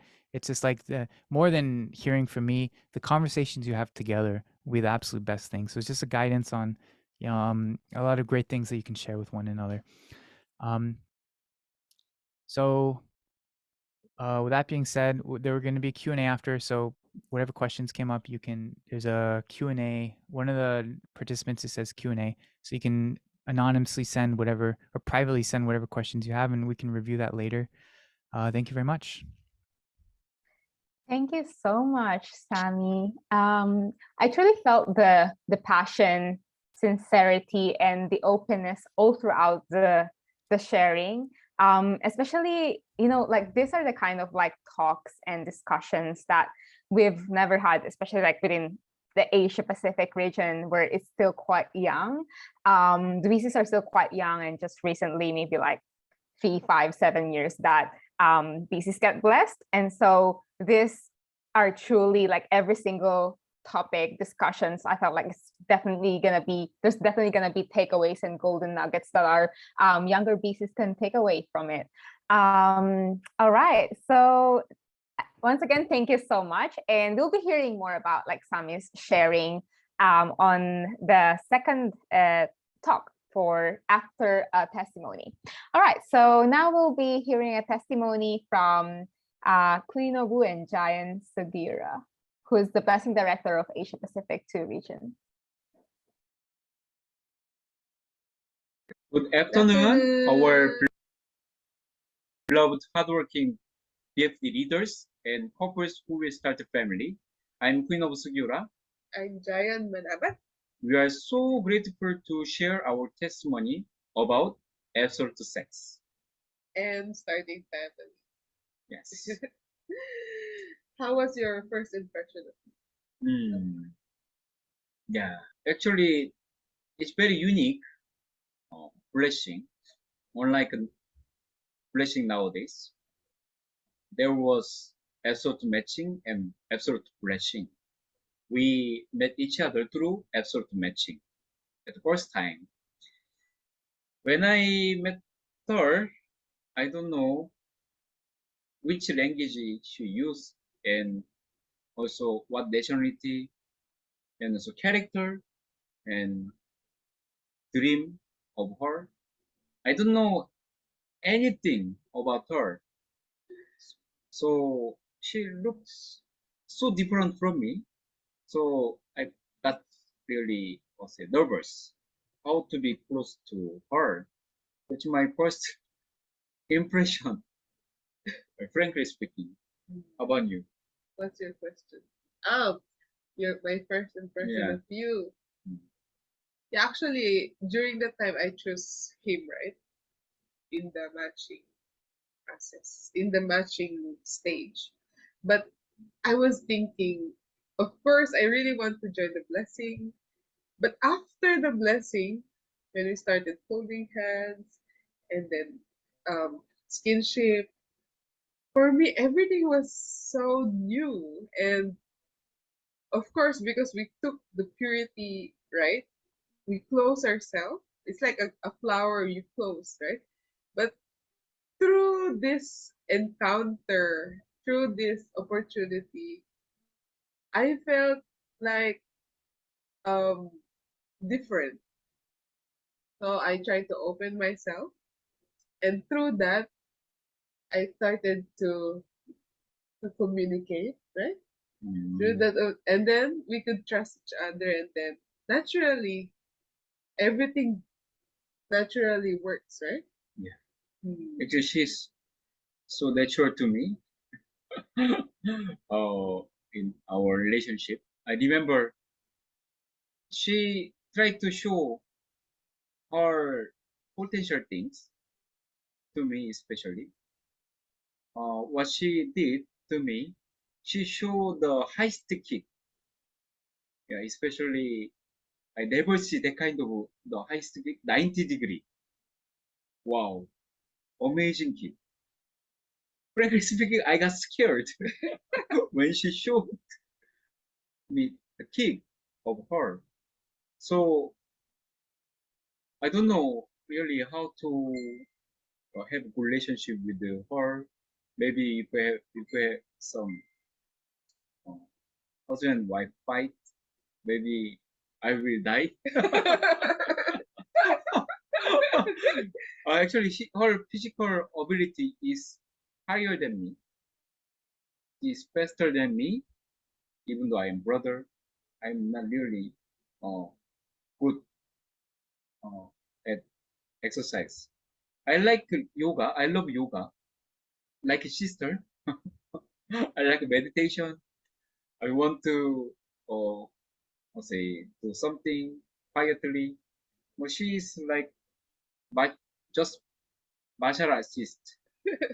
So yeah, we are so different. Yeah, martial arts really helps me to protect myself from boys, and sometimes I disguise myself to be like a boyish person so that boys will not be um attracted to me like that. So I try to make myself more boyish. Yeah, but I realize now it's different. Yeah, so after the blessing, I try to be more girlish and feminine for him. I ask him, "What are you thinking? What do you want?" Yeah. Yeah. Then the more I ask, the more we know each other, and the more we could make each other happy. My goal was, how can I see him smile? Then when I make him happy, then that's what makes me happy. Yeah. Yeah. Oh, actually, I asked her many things after we received blessing. Especially, she liked to bind her hair uh, because she want to become martial artist, and also she don't makeup usually. So I asked her to remove rubber band, and at the same time, I asked her to like bake up. And then, uh, actually, I think naturally she tried to make her more beautiful. Uh, when we have a good relationship, so the more our relationship become better, the more she became pretty, prettier. Mm. So that's what I see from her. So I'm very grateful. Now she's the first lady in the Philippines to me. She's very beautiful in my eyes. Also, I try to be more feminine, and then I feel my husband become more masculine, more stronger. Yeah. Not like yoga and Yeah, yeah. she what He to have be. more muscles now, and yeah. Yeah, still actually I'm thin. Yeah, to be speaking, but I want to do my best to gain more muscle. Actually, we discussed together about our dream after receiving blessing. We try to choose to become missionary. So as a missionary, we don't have our own house. We just live together with our parents-in-law. So I think God want to give us the experience together with parents-in-law, especially more than 3 years each side. Also, my wife experienced parents-in-law for 3 years. Also, me also for 3 years. So it's very great experience for us. We can actually understand each other's background through living together. Like I learned Korean, and he and and cooking, and also learned to see the nature of his family, and then he can also experience the nature of my family. Especially we have very various nationalities Mm, in our family. Japan. Korea, Japan, Brazil, Philippines. Mm. Actually, it's very difficult to live together as one, frankly speaking. Especially when I live with my parents-in-law. Mm. My father-in-law is okay, but my mother-in-law is totally different from me. Sometimes I could not see any single same things or with me, Similarity. similarity with me. That's why I really had a difficult time with my mother-in-law, especially she's Brazilian. But I love her, uh, and through that experience, I can become more matured man as a husband, as a son-in-law. So as also a father of my children. Yeah. When we have a more deeper relationship with each other, naturally we have children. Mm. So our children especially receive a lot of love from our parents-in-law. Mm. So that's very great experience. Actually, they're like a sponge of love, and our parents, all the love that they could not give to us, they remember the time when they were parents, and they want to give more than that to Yeah, our children. This really, we receive love from our parents when we see our children's being loved by the grandparents, and also grand our children is so lucky to receive these two kinds of love, grandparents love and such an amazing experience for them. children don't have any boundary Mm. to go to our grandparents as a parents-in-law. I realized that really it's very good to live together as a third generation, especially for the children also. Yeah, Yes. so that's very great things. Especially both of us, actually, as a missionary, Mm. in our movement, actually, uh, mission is not easy and tough for us. There is always challenges, and we to overcome so many things in our daily life. So when I have so much difficulties, uh, I really got the energy through casual sex with my wife. I feel I'm in heaven, and lim- I can remove all the burden in my heart, and there is no uh, such thing like darkness in my heart after casual sex. Mm.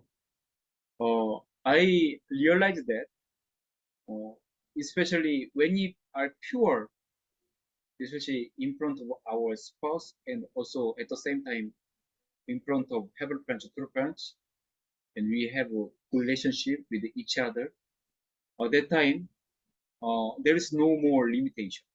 We can do everything, even though there are so many obstacles. Mm. So that's what I realized through actual sex. Yeah, actually, that's true. Yeah, for me as well, it's not only our mind and body. My husband and mind and body become one, but actually, we feel God through that unity. Of course, it takes a lot of time, and when I went back to the beginning of absolute sex, for a woman like me, it's actually not easy, especially for girls because it's closed, right? Yeah, it's like a flower. In the beginning, it's closed and then it opens. So, how will the flower open? It needs time and love and really nurture. And I'm really thankful because my husband really gave so much love, and my parents-in-law also made this environment of welcoming environment. Like they celebrate our starting family with a cake, right? Yeah. But for me as a woman, it works through me trusting my spouse, trusting God in my spouse. When the time that I trusted Him and I let this love work through us, and when we trust, then it's very natural to hold each other and kiss and yeah, and being close to each other. Sometimes we even shower together or kiss each other. So actually this is becomes so natural, and even we as a woman, it becomes natural, and then it's not painful because it's open. And the more love, the more it opens, and the more it becomes so natural and become so comfortable until you really feel each other and God is with you, and you really can feel God's love, and you're making God's life and connecting God's lineage through your relationship. Yeah. So I really want to give this advice to all the women to really trust God in your relationship and trust and open yourself. Yes. Yeah. Of course, my mother really have a lot of struggle and really warned me because you need to get married first, and you need to prepare all of this. But we also fulfill we try to step up with our responsibility, right? Like even though he's a student, during the time masteral, he also tried to work, and me also. When I have a baby, we also try to fulfill our responsibility, like doing online work or finding also means to have the means for our children. Yeah, that's very important also. Mm. Like high news sentiment is very important, especially in front of God.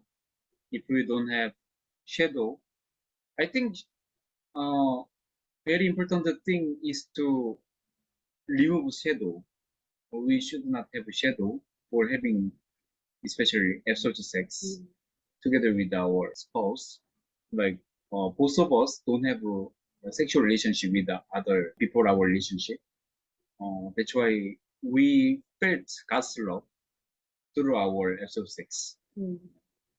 Since we met each other through have friends through friends, so the more our relationship become deeper, the more we felt God's love at the same time through friendship love. So I'm very grateful for have friends through friends. And lastly, everyone has question about third generation education. So for us, I think life itself is education, especially if we show, for example, following heavenly tradition like Hundoke, clothing, and also doing public mission. So our children observe our action and then they learn through this, not by our talking or comment. They follow with our action. That's what I observe. And secondly, I think even though we focus on mission and also our children follow our command to mission, however important matter is to have artistic relationship with true parents and true family or true children.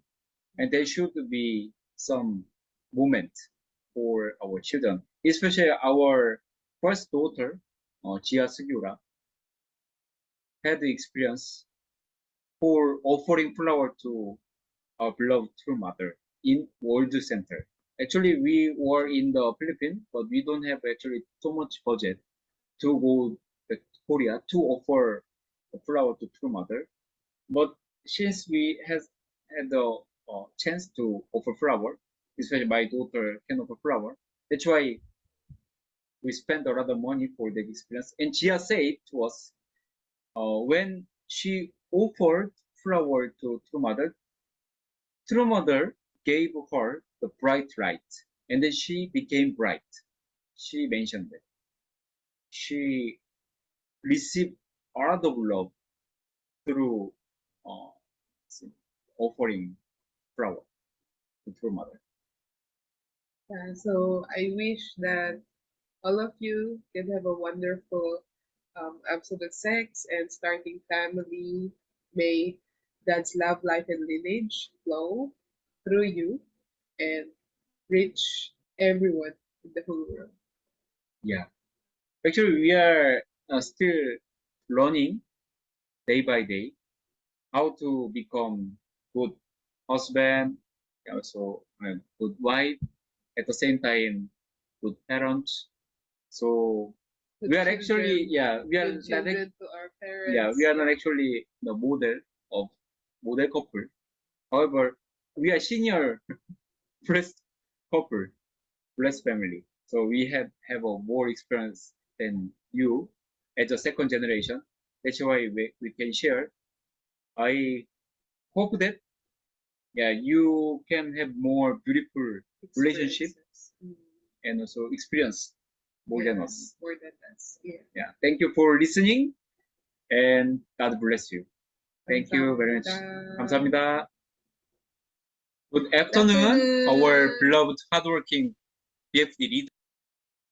Thank you so much to Jayon and Kuni for that sharing. I really like the part where you mentioned that another way to truly feel God's love is definitely through your partner, given that they are substantially God's blessing to your life, right? Yeah, thank you so much for that raw sharing.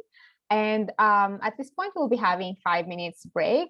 So grab your snack or tea or whatever beverage you want. And yeah, please come back in 5 minutes.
All right. I hope everyone is back. Can I please get a hands up emoji or any emojis in there just to check whether everyone is back? And can I please ask, if not everyone, can we please turn on our camera to show our beautiful and handsome faces and just to show some energy and also attention to our speaker. Although of course, like, I'm aware that most of you are listening, but I just thought that it would be definitely nicer if we turn on our cameras and show our beautiful faces. All right, so getting back into our program, so this is a topic where I think is really, really important, as some of the couples in here might be dealing with these challenges where one of the partner might have some, like addiction or some history with regards to pornography and masturbation, and it may cause some challenges with their sexual relationship, and especially on being able to fulfill and meet each other's desires. And so I think this talk is really vital on how we could be able to improve our blessed life and our sexual relationships. And really, really looking forward to hearing this part of the session. So over to you, Sami. Okay, we're ready. Part 2. And we're ready. There we go. So yeah, this is a topic specifically requested because of just understanding of its prevalence and how more, of all the many different things that could affect a relationship that are worth talking about, possibly the most common. So wanting to give it special attention, and especially regarding the impact that porn has, or even the impact that masturbation has on a relationship. And do these play, is it okay, or are these acceptable in a relationship anyway? So I want to cover that with you guys, because it's often one of the most common questions is it okay to watch porn in a blessing? Or even without porn, is it okay to masturbate and not watch porn in a relationship? So I want to talk about those two separately, and because there are things that can affect both men and women, and become a lot of baggage and burden that people bring into their relationship, along with a lot of concepts and a lot of habits. And so me and my wife both had, so I had a porn habit prior to being blessed that I developed in middle school and throughout my whole young life into young adulthood that had affected me. And then my wife, she discovered masturbation from a very early age, and it was something that was something that she had difficulty shaking that habit into our blessing even. And it was something that just personally that she had dealt with. And so from our own experiences, and this being the bulk of High Noon's work is talking about these topics, I wanted to share some information with you about how porn and masturbation could affect your blessing, and how would it really, and what are ways that it wouldn't, and what is the effect that it has. And so porn, what it does, to simplify what it does into your relationship, is that it very much so turns your sexual desire into a selfish behavior. And we shared a lot of information about how to conduct your sexual relationship, and that's entirely based on the premise that you have the desire to give lovingly, give sexually to your spouse, and very difficult to do if that's predicated on a decades or a half your life habit of engaging in developing this habit loop of I become aroused and then I gratify my sexual desire. And that it's a loop that gets very ingrained in us, that's difficult to break in a relationship. In the case from a man's perspective, just utilizing the model I shared with you about focusing on the woman's satisfaction first, even that becomes difficult because you feel this arousal and you don't just simply don't care about your wife. You want your gratification. And so it becomes very distracting and very difficult. And then this is one thing that porn kind of ingratiates on, and masturbation can do the same thing, right? It's just this loop that gets developed. Second is that it sets very not even unrealistic, but completely unachievable expectations in a relationship.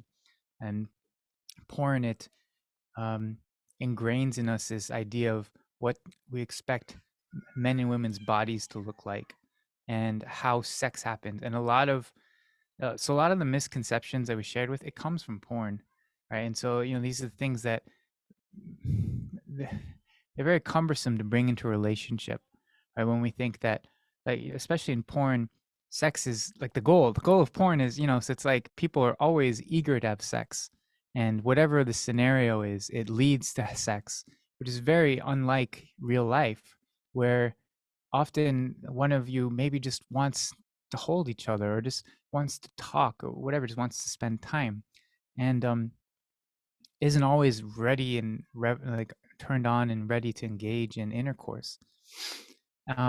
So right now, and then just physically, right? It's like it's very difficult, impossible, not even difficult. It's impossible to compete with the physical standards that porn portrays, right? And very difficult, and just not something that you want to distract yourself with, right? It's possible to continue to be sexually aroused, physically aroused by your one partner for the entirety of your life, right? But that takes building, like developing eyes just for that person, right? Which porn doesn't allow for. And then maybe the biggest impact that has is that it disconnects us from reality. One of the biggest motivators that people engage in porn is that they're looking for escape. Whatever the feeling in that moment, they don't want to be feeling that thing. They feel bored. They feel hopeless. They feel apathetic, and just something uncomfortable or negative. And then porn is an instant and easy way to escape into an alternate reality, to feel powerful. Even the physical sensations of arousal and anticipation of finding some exciting porn. And these are things that become a crutch in your life. And it's necessary to go through uncomfortable and difficult things as a process of growing. And yes, especially in a relationship, whenever conflict comes up, it's to have the courage to address that and to not run away. Or it's very tempting, if you have a habit of having this escape mechanism, that you retreat to this virtual world that allows you to avoid the problems of your reality. And it also, it's like it becomes hard to compete, right? It's like investing in a relationship is hard, right? To like sexual arousal, it's something that you build and you invest in, right? Especially between the relationship of men and women. It's like you give to it. Maybe for the case of men, you give to your wife, and then she feels, and that nurtures that attraction. So like foreplay begins in the morning. Often you can think about it like that way, the way you love and interact with each other. And it's just simply put, it's a lot of work to stoke that fire and to kind of like build each other up. It goes both ways. Where porn is so easy, it's like porn wants to please you. And it's the whole idea of it, right? So it's like, why, if you're, especially if you're having a hard time and you're not feeling, you're feeling kind of low confidence or down on yourself, it's like, what would seem more appealing, to do the hard work of investing in your relationship, or going to which is not even guaranteed, right? It's like you don't know how your spouse will respond, whereas you have this guarantee of, if I just click a few buttons, and then there's an infinite world of people who want to please me. And that's just porn in particular, but like internet porn has the effect it has on like our brain chemistry and our neuron receptors. It's pretty impactful as well. And I want to talk about dopamine very, very briefly, right? Because it's all intertwined. And just a brief overview of what it is. It's this motivator chemical or hormone. It's this thing that it motivates us to pursue certain goals, right? So it's very closely related with pleasure and anticipation. So the more we anticipate something, the reward of something, and the more motivated we are to pursue it. And all that we're experiencing is dopamine. And so things were very receptive to experiencing dopamine, or with food, of course, right? So when we have this anticipation of delicious, stimulating food, then we we do whatever we need to get it, to cook it, to buy it, whatever it is. Games provide very similar thing, right? So it's like this development and constant leveling up. It's very exciting. Relationships do the same thing. People often, many people are addicted to relationships and are constantly making a new relationship.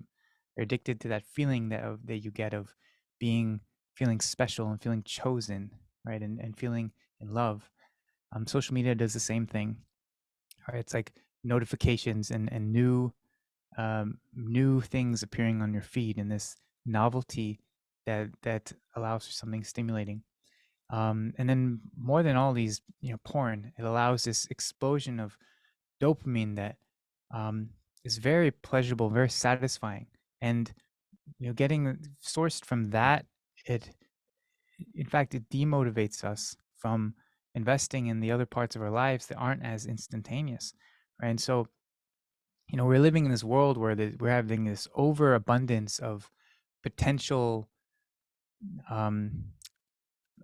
stimulation. And so it sets the bar at a certain level that makes things less than that quite difficult. And like when you're so used to really fast-paced video games, then something like then board games even could become too boring for some people, right? It's just not as exciting.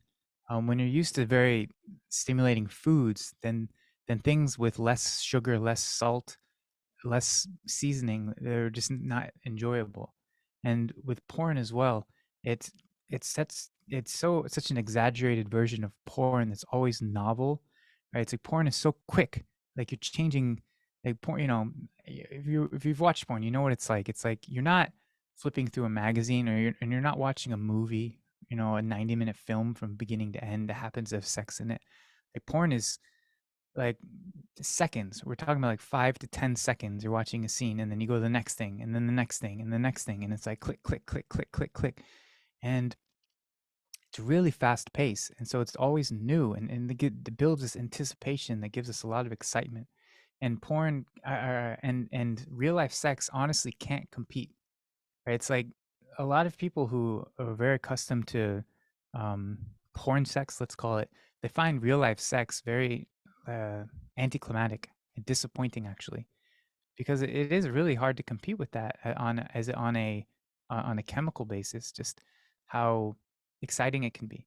Where in a relationship, imagine how slow it is. It's like you're just there together, and I mean you're in the same person for 50, 60 years, like unfathomable in the porn world, where you get tired of actresses or actors in in a span of weeks, hours, days, months, whatever the frame is. And so anyway, it's impossible to compete, right? So it's a distraction from the intimacy that you would want in your relationship. This is something that you're dealing with, which a lot of people are. It's very worthwhile working on this. And then so lots of dopamine, novel, exaggerated. Okay, we talk about these things. And okay, misconceptions it gives.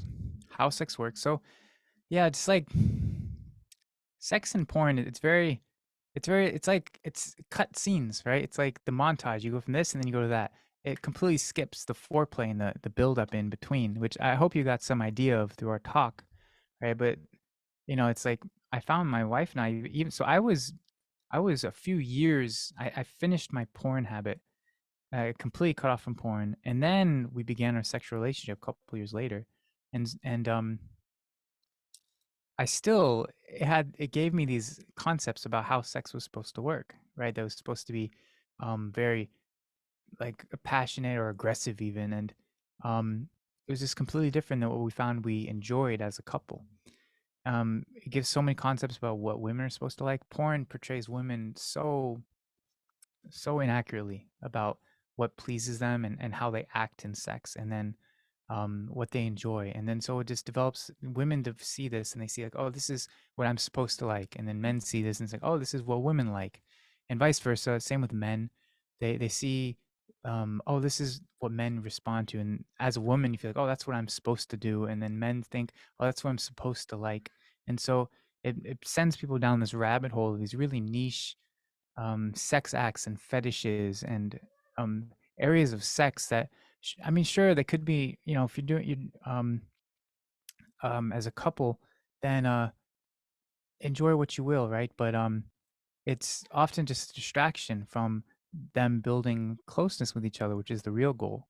Yeah, have fun, but like the end goal of what you want is to feel more trusting and more known by one another. Sex also, it creates a sexual template, or it's what I say, no, porn, it creates a sexual template of what is like what I'm attracted to, right? We regular exposure and develops a familiarity with that. So it starts with, oh, I have a certain type. If you have a type, right? I have a certain type of person I like, a certain type of personality or character or body shape or hair color, right? Where do these things come from? They're not ingrained, right? They're things that we're conditioned towards, and porn does this very powerfully, right? It gives us a template for like this is the, and to severe cases of the point, this is the only thing that can arouse me, which is very difficult when you're in a relationship to be distracted by like, you know, my spouse has to match this template, right? It's a lot of pressure, and it takes away the humanness of this person, and they become just like an object to match your desires and your interests. It also, oh yeah, like this is how people develop really niche fetishes, which is a growing thing of people really into certain acts or certain body types, and it gets very specific, and this comes from this like just the nature of porn is that we're always wanting that. Imagining like a drug, it's like that the first hit you get is nothing compares to that. It's so powerful, and so we're always chasing that first experience, and then we always need something higher and like more or better or something in order to feel that same um, that same kind of stimulation. And so it sends us down these like really like wanting, it pushes the boundary, let's just say, and even um let's see. Okay, there's an increase in a variety of things, right? Which I don't need to go into how it affects these other areas, but like in your marriage, how it can affect it is that way. Is it can really be a distraction from, you know, you as a man and a woman creating a unique relationship that's special just to you. Is porn becomes something that people try to imitate, right? And it's not very fulfilling.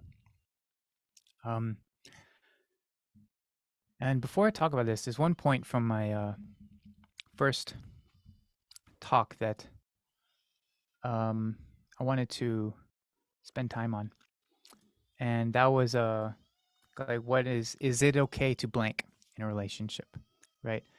Very commonly, people want to know, where is it okay? Are sex toys okay?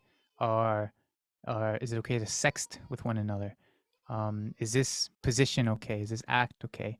What else is there? Phone sex, or you know that, or like a mutual masturbation, or just masturbation, you know, whatever, fill in the blank, right? There's lots of things people want. Oh, role playing, you know, like lots of stuff. Is it okay to do these kind of things?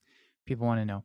And so my response to that is that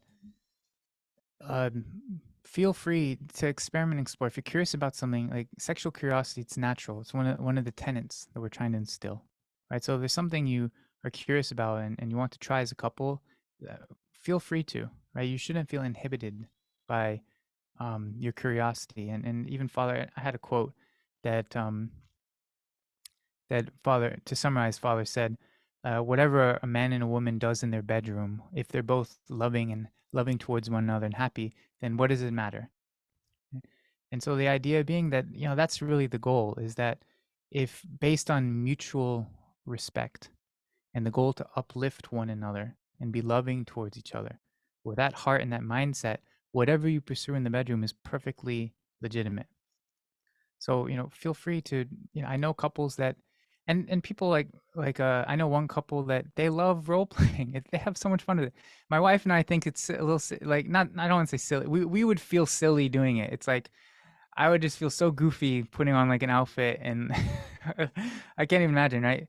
But another, like my very close friend, they love it. They just get such a kick out of doing the whole like whatever, doctor, nurse, or policeman or teacher, and great for them, right?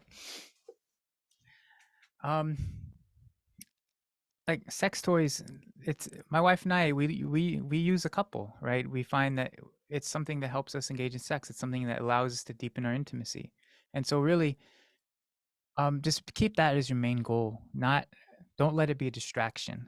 So these kinds of things, the danger that they can be is that we become obsessed with that. We want to, we want to get the perfect act, or the perfect recreation of something that's connected to, probably from porn or something that we have some fascination with.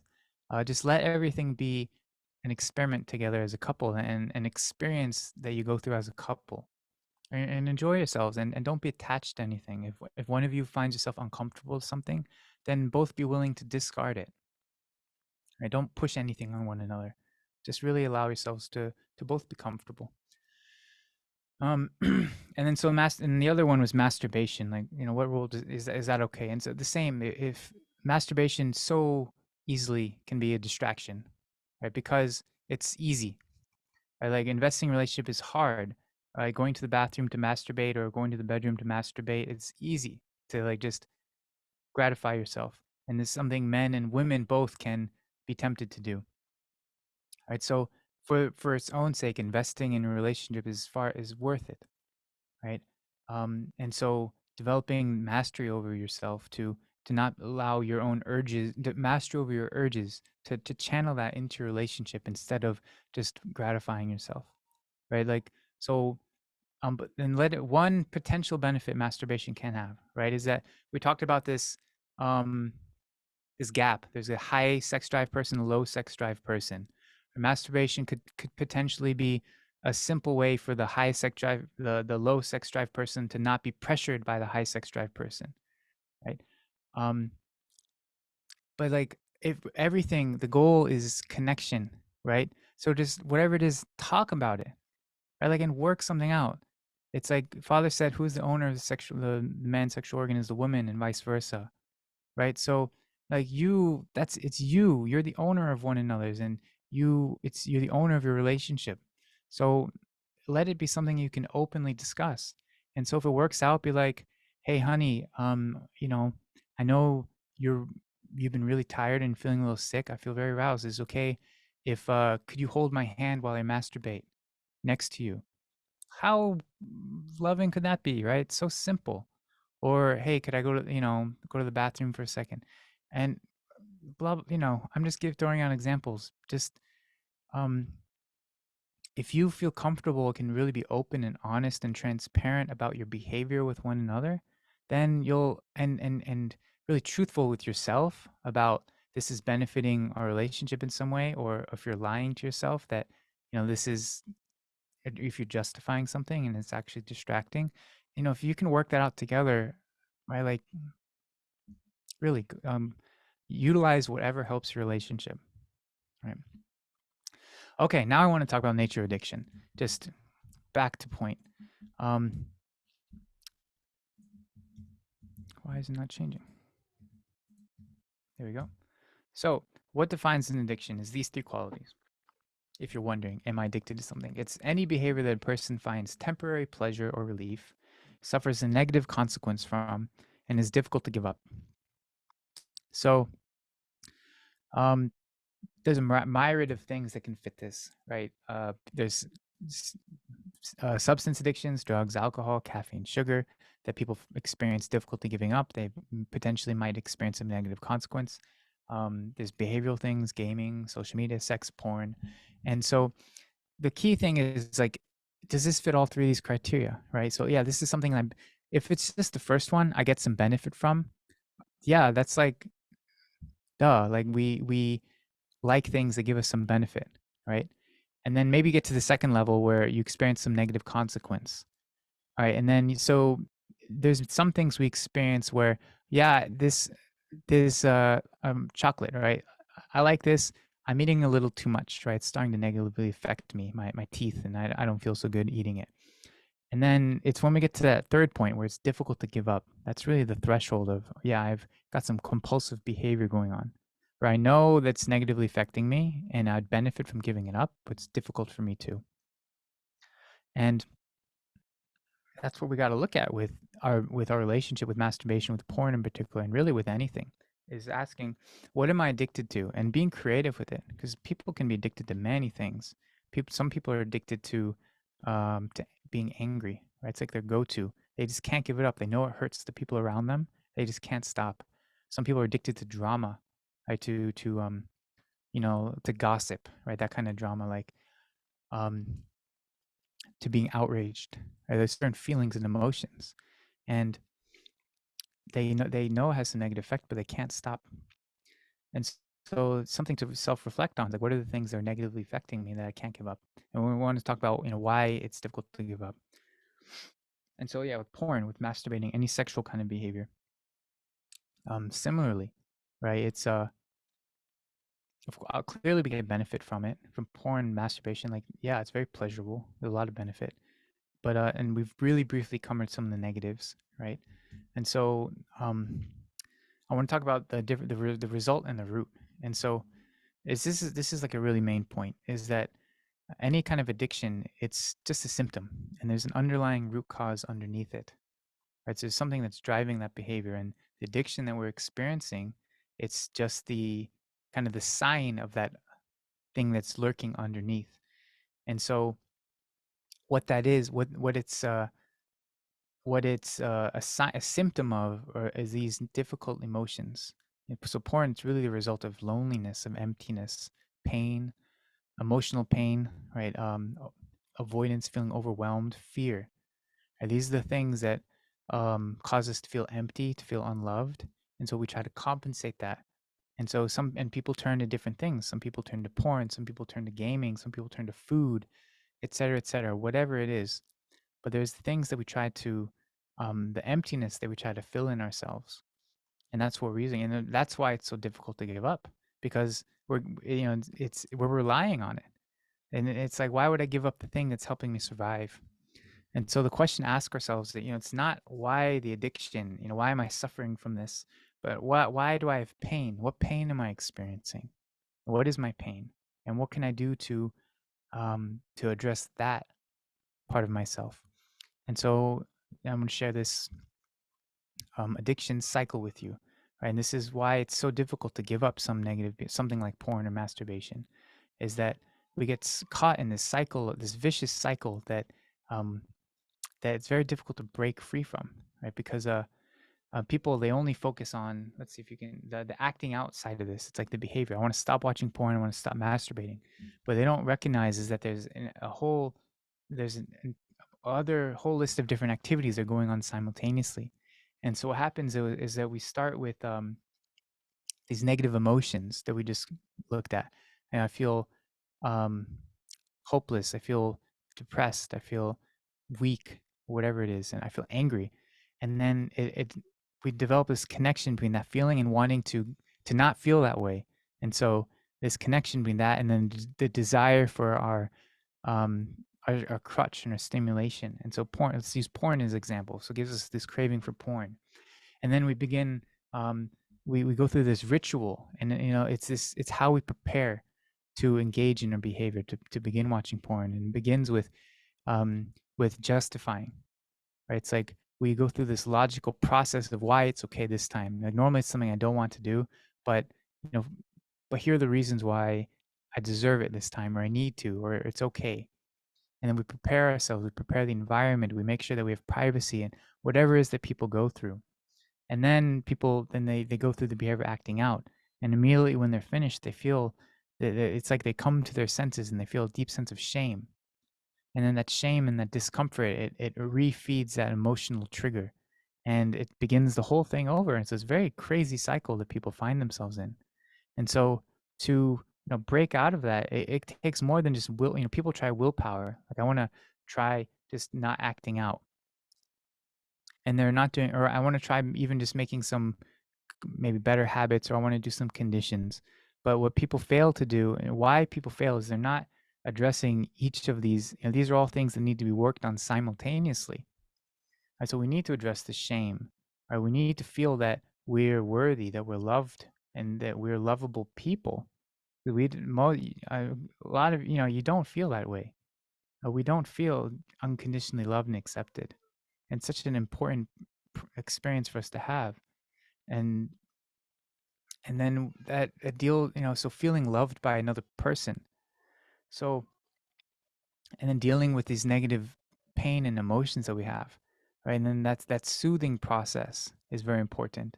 And then simultaneously dealing with kind of the more strategic part of our behavior, dealing with our ritual, dealing with acting out. And so, what are the things that we can do to avoid porn and to kind of like protect ourselves more practically?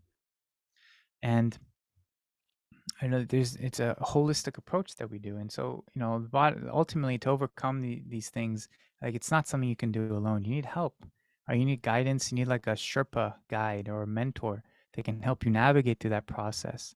And so it's why High Noon, we've got, it's like the main activity we do is porn recovery support. So we have this Ascend program that's, specifically designed for helping people. So like the answer to the question of how to overcome porn and masturbation, like if you're really serious, then it's joining the Ascend program. I mean, it's like I could walk out, and it's really, yeah, that's what the answer is. So just to end, I want to give you some resources that'll be helpful. So our website has everything, highnoon.org. It's where you'll find, it's worth spending time just to go through that and seeing what's helpful. We do a blog, podcast, YouTube channel, and different courses, and it's all there, right? So, and then some of the things you can find there. This is the book High Noon. So these two books I like to recommend. One is To the Core of the Universe, is the one High Noon wrote, and it would be very helpful to understand what is everything True Parents said about sex, absolute sex, sexuality, sexual organs, and like helping me understand that. And then this other book, it's written by Christian counselors that I just find incredibly valuable. It's called Getting Your Sex Life Off to a Great Start. Most of the material that I shared with you is from this book. So if you thought this talk, it's a mix of my wife and I's experience and our observations, and then what my wife and I learned from this book. So it was very helpful for us, and just probably the best thing I could recommend for this specific area of beginning your sex life as a couple. And so I think these two are a good pair. It's like a spiritual and practical. So the Ascend program it's what it is. It's 90-day recovery program where you join a small group. We have video courses, and you enter High Noon's world, and you get support and training. So porn and masturbation, we run men's groups, and we run women's groups. So our podcast, it's another great resource. We post episodes once a week. Just useful resource to fill, while you're driving or while you're on, whenever. If you listen to this kind of thing, it's just another good one to add to your list. Wherever you find podcasts, Spotify, iTunes, lots of places, easy to find. And on our website as well, we post them all. We have our YouTube channel. If you go look up High Noon, or High Noon Life Without Shadows, it's fairly easy to find. We post weekly as well, and just lots of topics. You can just browse through both of those, and if it sounds interesting, you'll probably enjoy it. Yeah. Okay. My very last point for you guys is you guys are blessed. I know getting blessed, it feels like you've you've crossed the finish line, right? That's how your parents feel. It's like we did it. Our child got blessed, right? But in reality, it's like a milestone, right? It's a great milestone, but there's so much of your life ahead of you. And the process of life, it's very much life is a river, and it's constantly floating. But our destination that we want to get to is upstream. And so the process of growth, it takes continual intentional effort and investment. And like more so than any other area, is investing in our marriage and how valuable it is. And when we don't do that investment, and when we're not swimming like against that river, then we can't. If we stay still, then we just end up floating downstream, and that's where many couples end up. So you have the power to continue in a relationship where you fall more in love with each other as time goes by. Like my wife and I, it's what we're grateful for is just each year. It's like we didn't. Every year just gets better and better. It's like we're having a blast in our relationship, and I could not. I could not imagine a more perfect person to live life with than Igu. She's like the best, and so I'm just very grateful for that. But like we both take the time to create that in our life, and it's possible for you as well. But it takes that intentionality to constantly build up and invest in your marriage. Negligence, work, children, expectations from other people, all those can get in the way. Really, you can protect your relationship and make time for it and invest in it. So thank you very much, and I hope this was helpful in some way. I love you all. Thank you so much, Sammy, for that sharing. Let's give him a warm round of applause. So online applause. I found it to be, I think it's really, really important, those topics, especially for couples who one of them, or maybe like both of them, had histories of like watching or getting into the habit of porn and masturbation, as these are definitely things that may impact, as I mentioned earlier, a couple's relationship and how they would want to have a better sex life and have a better and deeper relationship. So really having that openness and communicate and vulnerability on each other, I think is really, really vital. All right.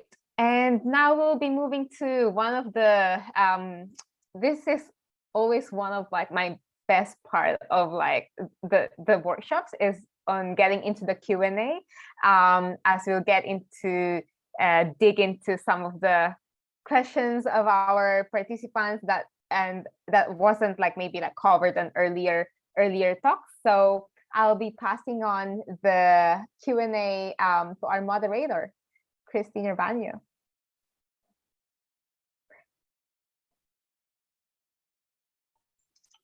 Yes. Good afternoon, everyone. So thank you so much, Jae-young. We will now, without further ado, because since we all don't have much time, I would like to welcome our panelists for this Q&A session. First off, I would like to welcome our Regional BFD Director, Tita Dulce Buyayo. And also, we would like to welcome our powerful speaker, Mr. Sammy Uyama, on the stage. And of course, our testimony givers. We have the elder brother and elder sister power couple, our Kuya Kuni and Ate Jayan.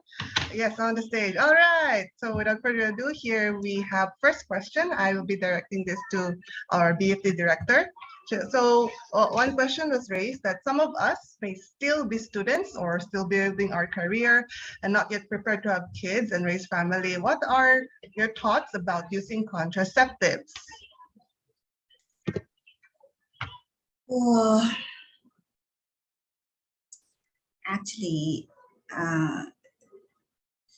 when this question also was raised up in our BFD meeting with our regional directors, still we don't receive yet any guidance from two parents about, encouraging the couple to use contraceptive. And unless maybe because of medical reasons. And we want the couple to really, enjoy your sexual life naturally. And at the same time for you to grow and to be responsible as couple and as parents. If, just in case that you have really this valid reason that you don't want to conceive a child yet, so we do advise to use this calendar method, or the women's cycle. And if just in case still you're carefully following this and still baby come out, so you have to be grateful. It means this is God's will and this is God's blessing. So you have to raise up this child in really our heavenly tradition. And as you know, second generation is unlike first generation. Our parents did not really support us. But I think for the second generation to have children, your parents will be very, very happy. And you have to ask support from the family. You know, we are 3 generations working together. This is what always our children is telling us, the 3 generations really where the family will really settle. And there you can really ask support from your parents and from the family.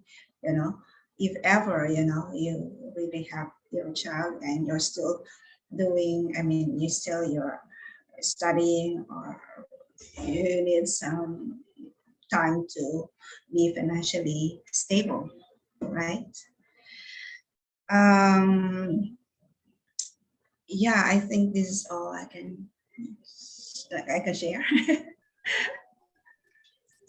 Okay. Mr. Sammy, you have something to add on this topic, is it? Yeah. My view on this topic is far more pragmatic and practical, and is based off of years of experience of observing young couples who do every sort of method and kind of the effects and consequences of that, right? And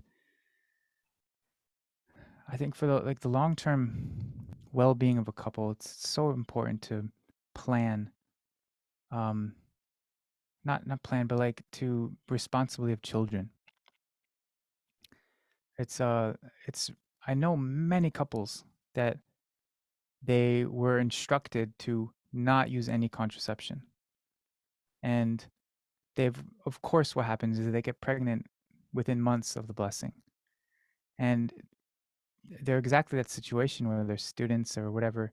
And it's very difficult to have children under certain, I mean, yeah, it's hard. Okay, there's a difference between hard and difficult, right? It's like having children, it's going to be hard. You're never going to be a point where like you're really prepared for it. But some circumstances are harder than others. And so I know many couples, more than like I'm talking dozens of second gen couples that have a child by accident, and it was so traumatizing for them that they decide to never have children past that. They have one child, and that's all that they've committed to having, just because of how hard that first pregnancy was. And so it's a question. It's like what's more, you know, what's more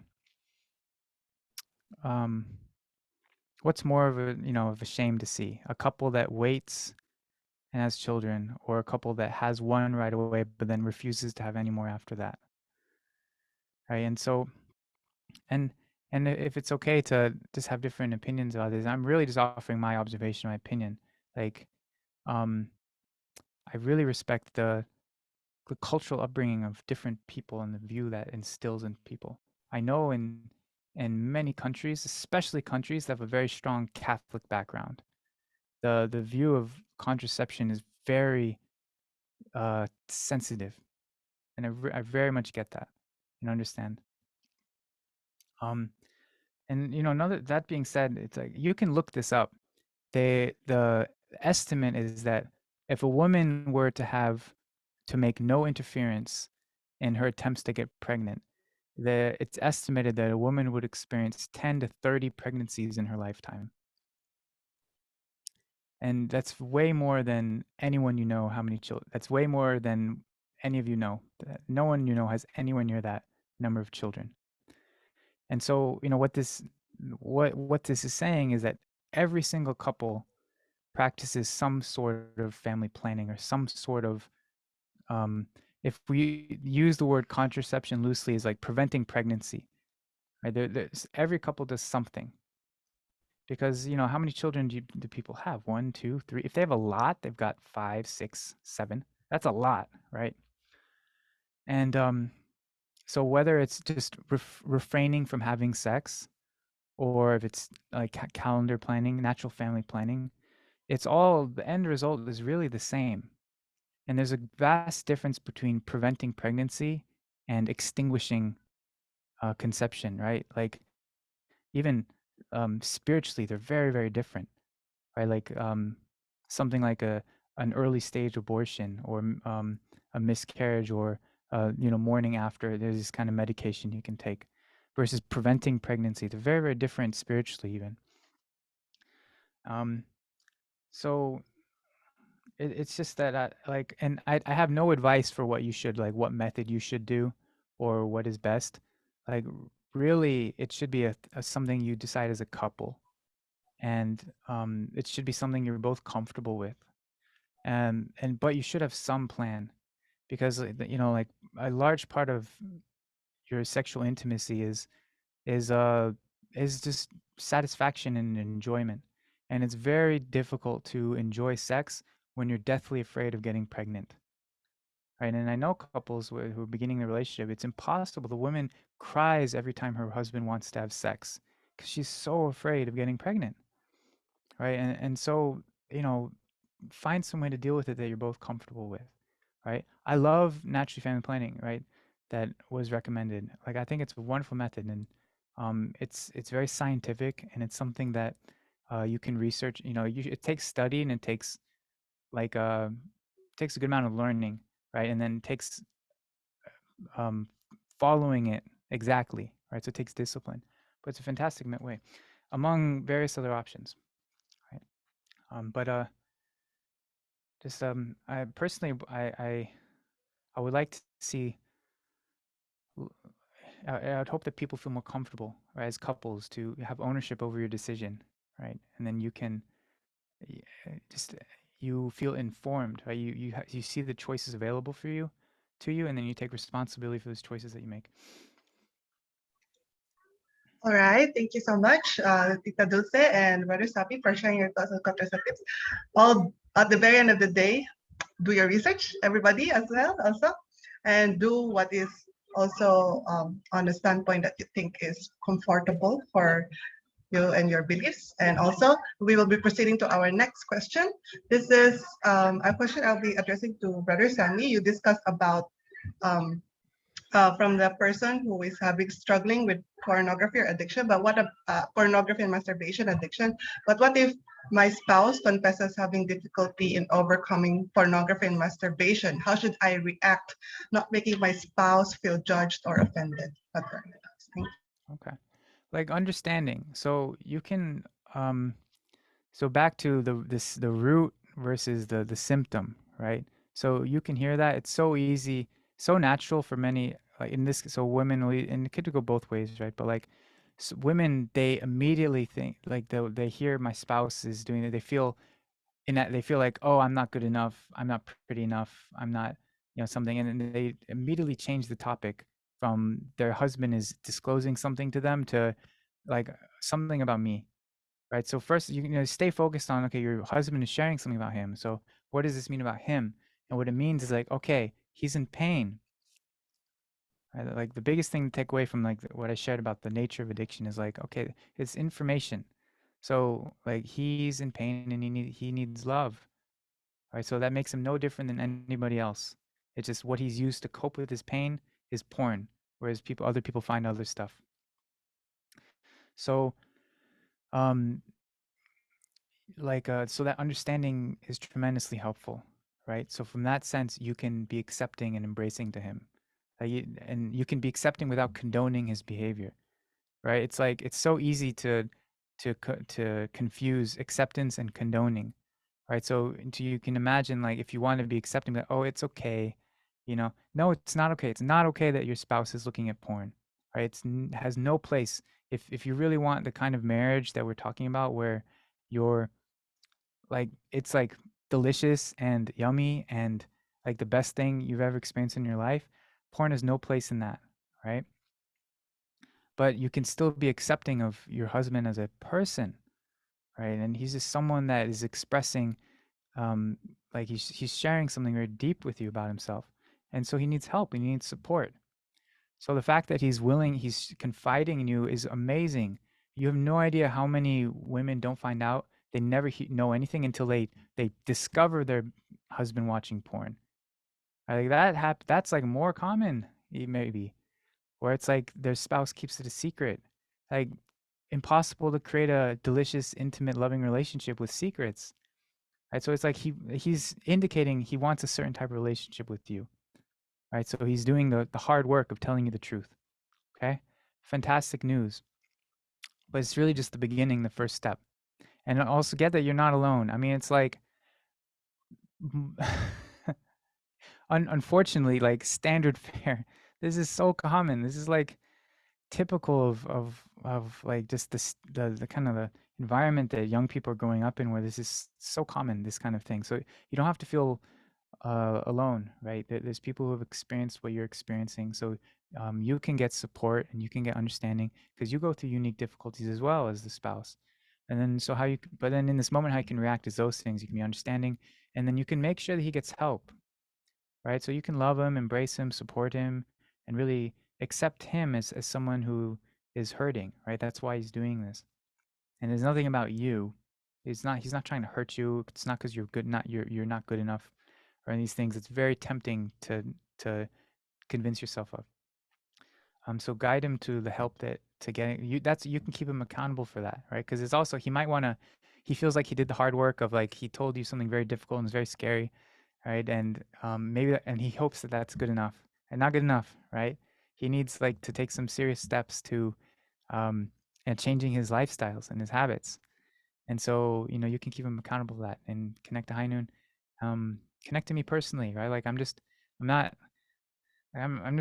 in my, I have this cool background. I'm in my bedroom, right? So I'm not like some really important guy that I'm just a guy in a bedroom that happens to have a really nice mic. That's all. Feel free to contact me, and I'll connect you. I'm happy to support you personally, and I'll connect you to, I guess, Send in our work. Yes, thank you so much.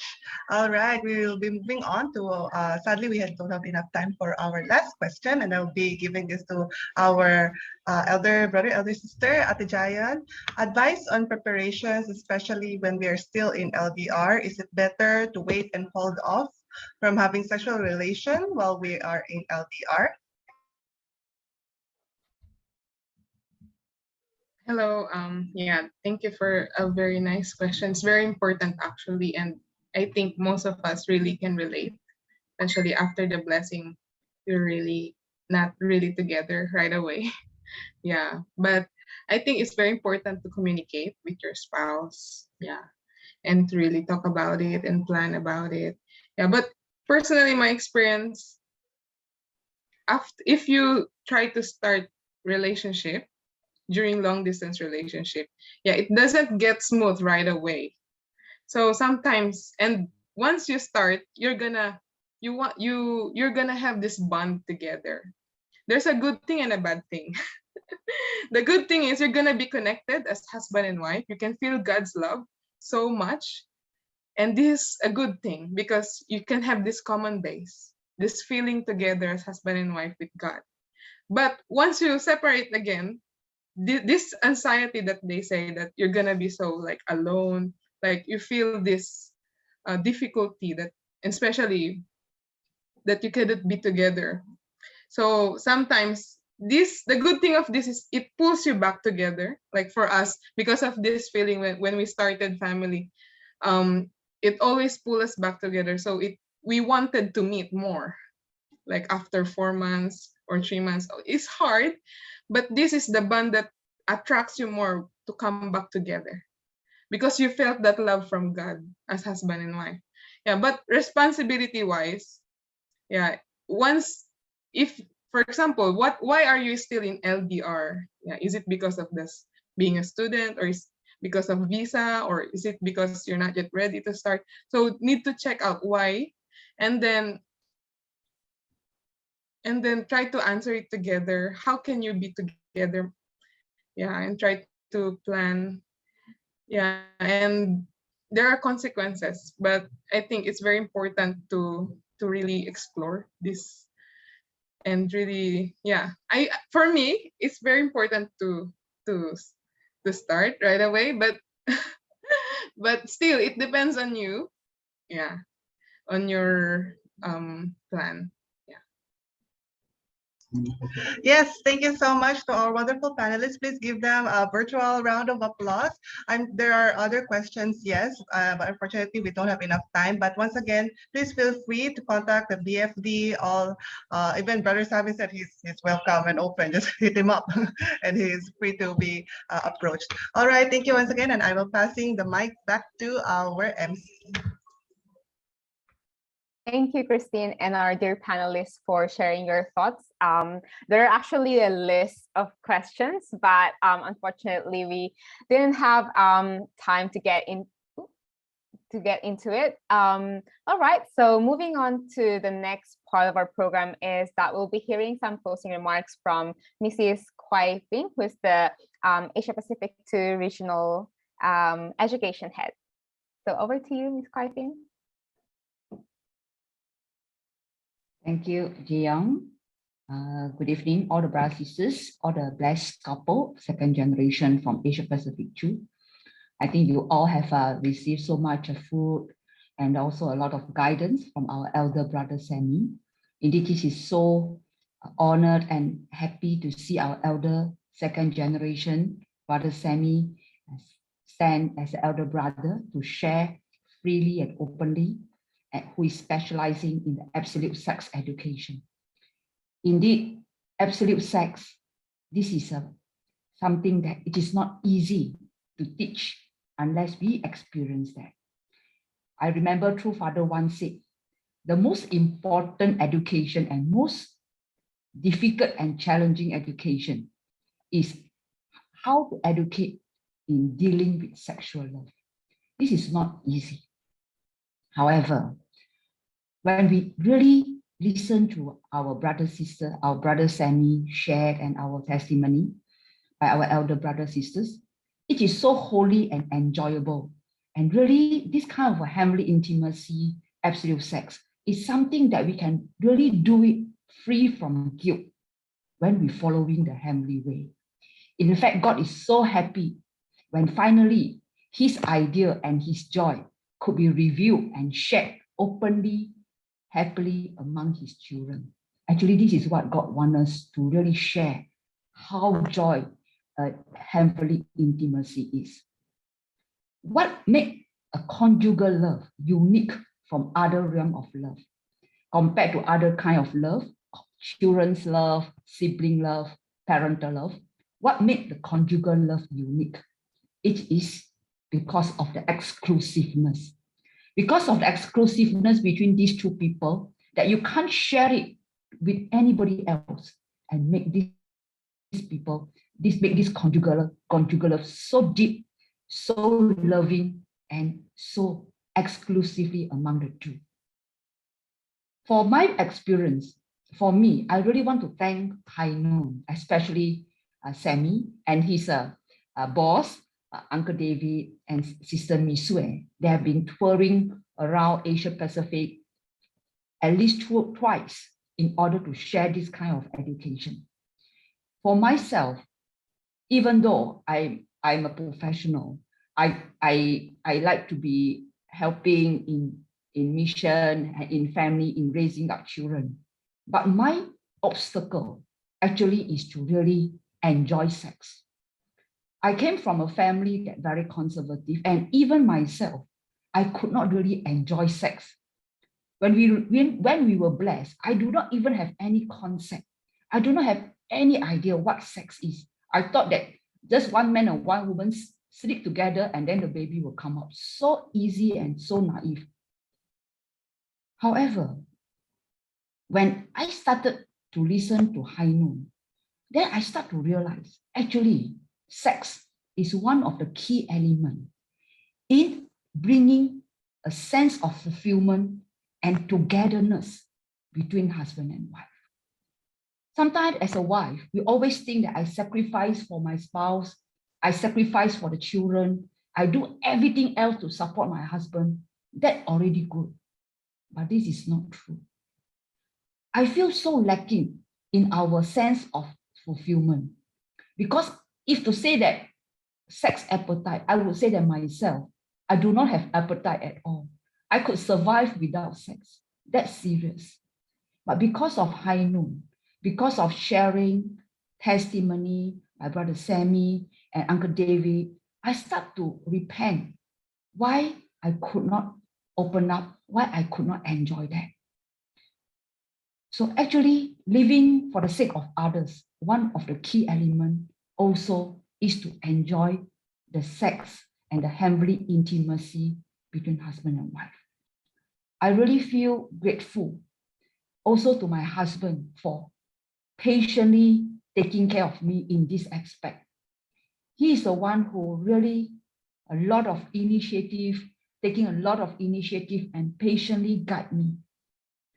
Because if without heavenly parent and true parent, maybe my husband could no longer stand, and wait for me. So I feel so grateful. And finally, after 20 years of our blessing, then I start to enjoy that because of after understanding how great joy, what we call absolute sex, and what makes God most happiest during that moment.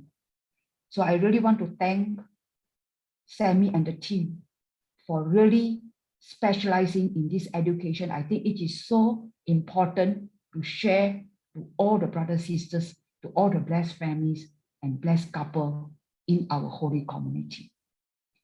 I'm impressed with Sammy say that Chung Yu Guk comes from good family, and good family come from strong marriage. It is indeed true, and that strong marriage composed and comprised of husband and wife. Without this kind of heavenly intimacy, without really enjoying absolute sex and experiencing God in that relationship, this is not easy to protect our marriage and our family. So let's really do our best and continue to share this and practice this. Really, sex is holy and enjoyable. So let's really experience that. Then we can share, and then let all the people can also learn. So let's really do our best. The world is chaotic enough because of misuse of sex, or enslave themselves because of sex. Immorality and unethical sex are rampant. So this is the cause of all the disaster and the breakdown in many of the marriages. So let's really, with this kind of absolute sex and fidelity and absoluteness and enjoying that heavenly intimacy, let's really bring the most joyous things for heavenly parent and true parents. Thank you so much, and congratulations for completing this second series of Starting Family Workshop. Many thanks to Sammy, also to all the BFD staff to make this program successful. Thank you so much. Thank you so much, Auntie Kwai Fing, for that heartfelt message and remarks. Yeah, and now we'll be hearing some closing prayer and Chirsa Fong Man say from Uncle Cheng Hai. Okay, so brother and sister, please join me for closing prayer. Let's pray. Our beloved hand parents and true parents, heaven and the Chimakai. Hand parents, we are so grateful in this afternoon. We all our brothers and sisters from Asia Pacific, and also with our BFD leaders and our speaker, Mr. Sammy, and all our hardworking staff who are working behind to make this our Starting Family Workshop 2.0 successfully. Hand parents. Hand parents, we know that this is your hope, how we can live the life with no shadow, with absoluteness, centered on you and centered on true parents and true love. Heavenly parents, we know that because of your love and your blessing, we are all our brother and sister, our second generation couple together. And now they want to have this wonderful moment with you through the absolute sex hand parents. Hand parents, if not because of you, we cannot understand more about the deep meaning of our sexual relationships. But because of you, hand parents, we understand that how important is the intimacy between our husband and wife, how to create the strong marriage and ideal family through the absolute sex. Hand parents, we are so grateful to our speaker and to our BFD leader, especially all the staff who work behind the scene to prepare this event for all our younger second generation couples. We know that only we have strong relationship between husband and wife, we can create strong bonding among our husband and wife and create the ideal family. And ideal family can create stronger community to support hand parent, true parents, providence, especially building the Chonyugo. Hand parent, we're so grateful this wonderful afternoon because your grace and blessing and all the Chongsong invest by all our BFT leader and also our speaker, we can feel today is a glorious and blessing day. Let us live the life with no shadow, just like high noon, that we can proudly stand in front of God with no other bad influences, no other bad habit, only with absolute love, absolute obedience, and absolute faith towards hand parents and true parents. Hand parents, we are so grateful for this afternoon, and also very grateful to all participants who really work so hard and pay full attention for this workshop. Hand parent, thank you so much for the wonderful afternoon. I'd like to offer support to you on behalf of all my beloved brothers and sisters here in my name, Cheng Lam, and Yu Ping as Blessed and the family. Aju. So, brother and sister, now we end with the 4 cheers of Opmanse. So, brother and sister, are you ready? So, brother and sister, I hope you all turn on your camera.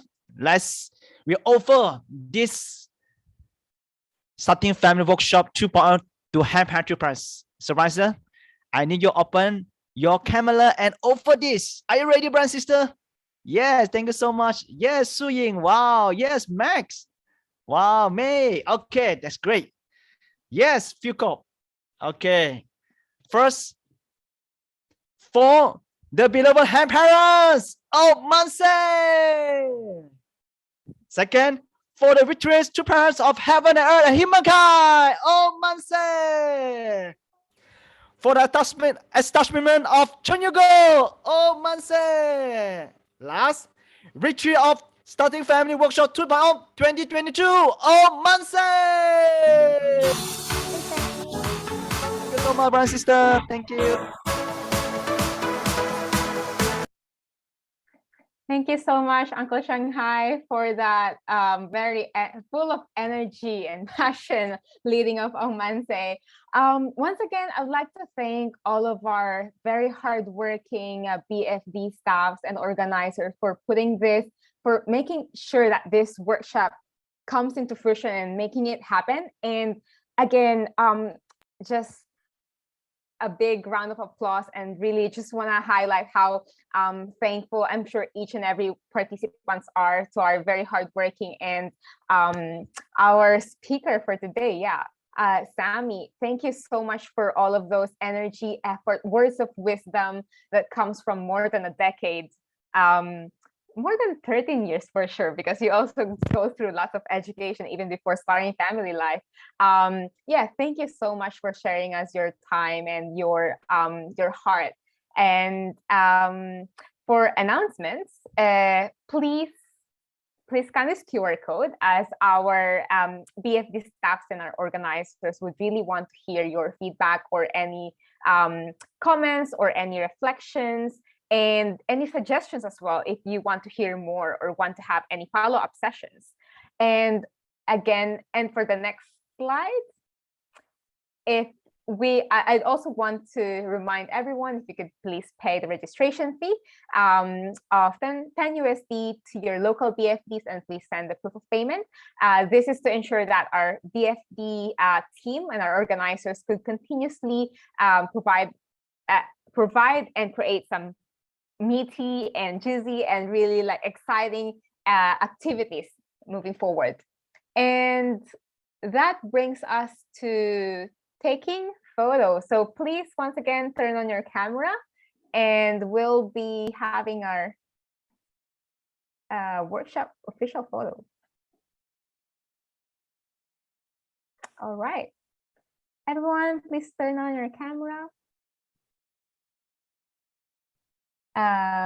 May, Max, still called. All right, Hana, to tech, Hana do set.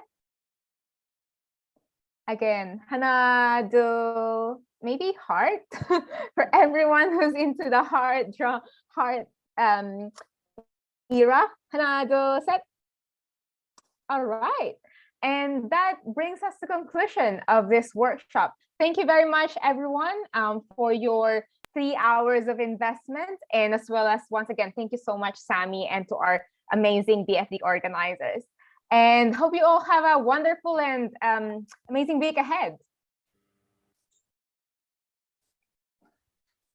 Thank you, everyone. Thank you. Thank you. Mr. Bye-bye. Sammy. Thank you, everyone. Have a nice day.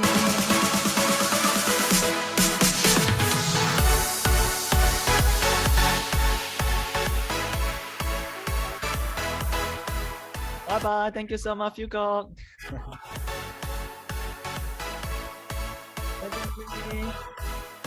Bye-bye. Thank you to all of our interpreters as well. Very hardworking interpreters throughout the session. Thank you so much, Master. Thank you so much. Thank you, our MC. Wonderful MC. Jayon, thank you so much. Oh, good. Thank you, our technical Thank you to our staff. tech. Thank you. Bye-bye.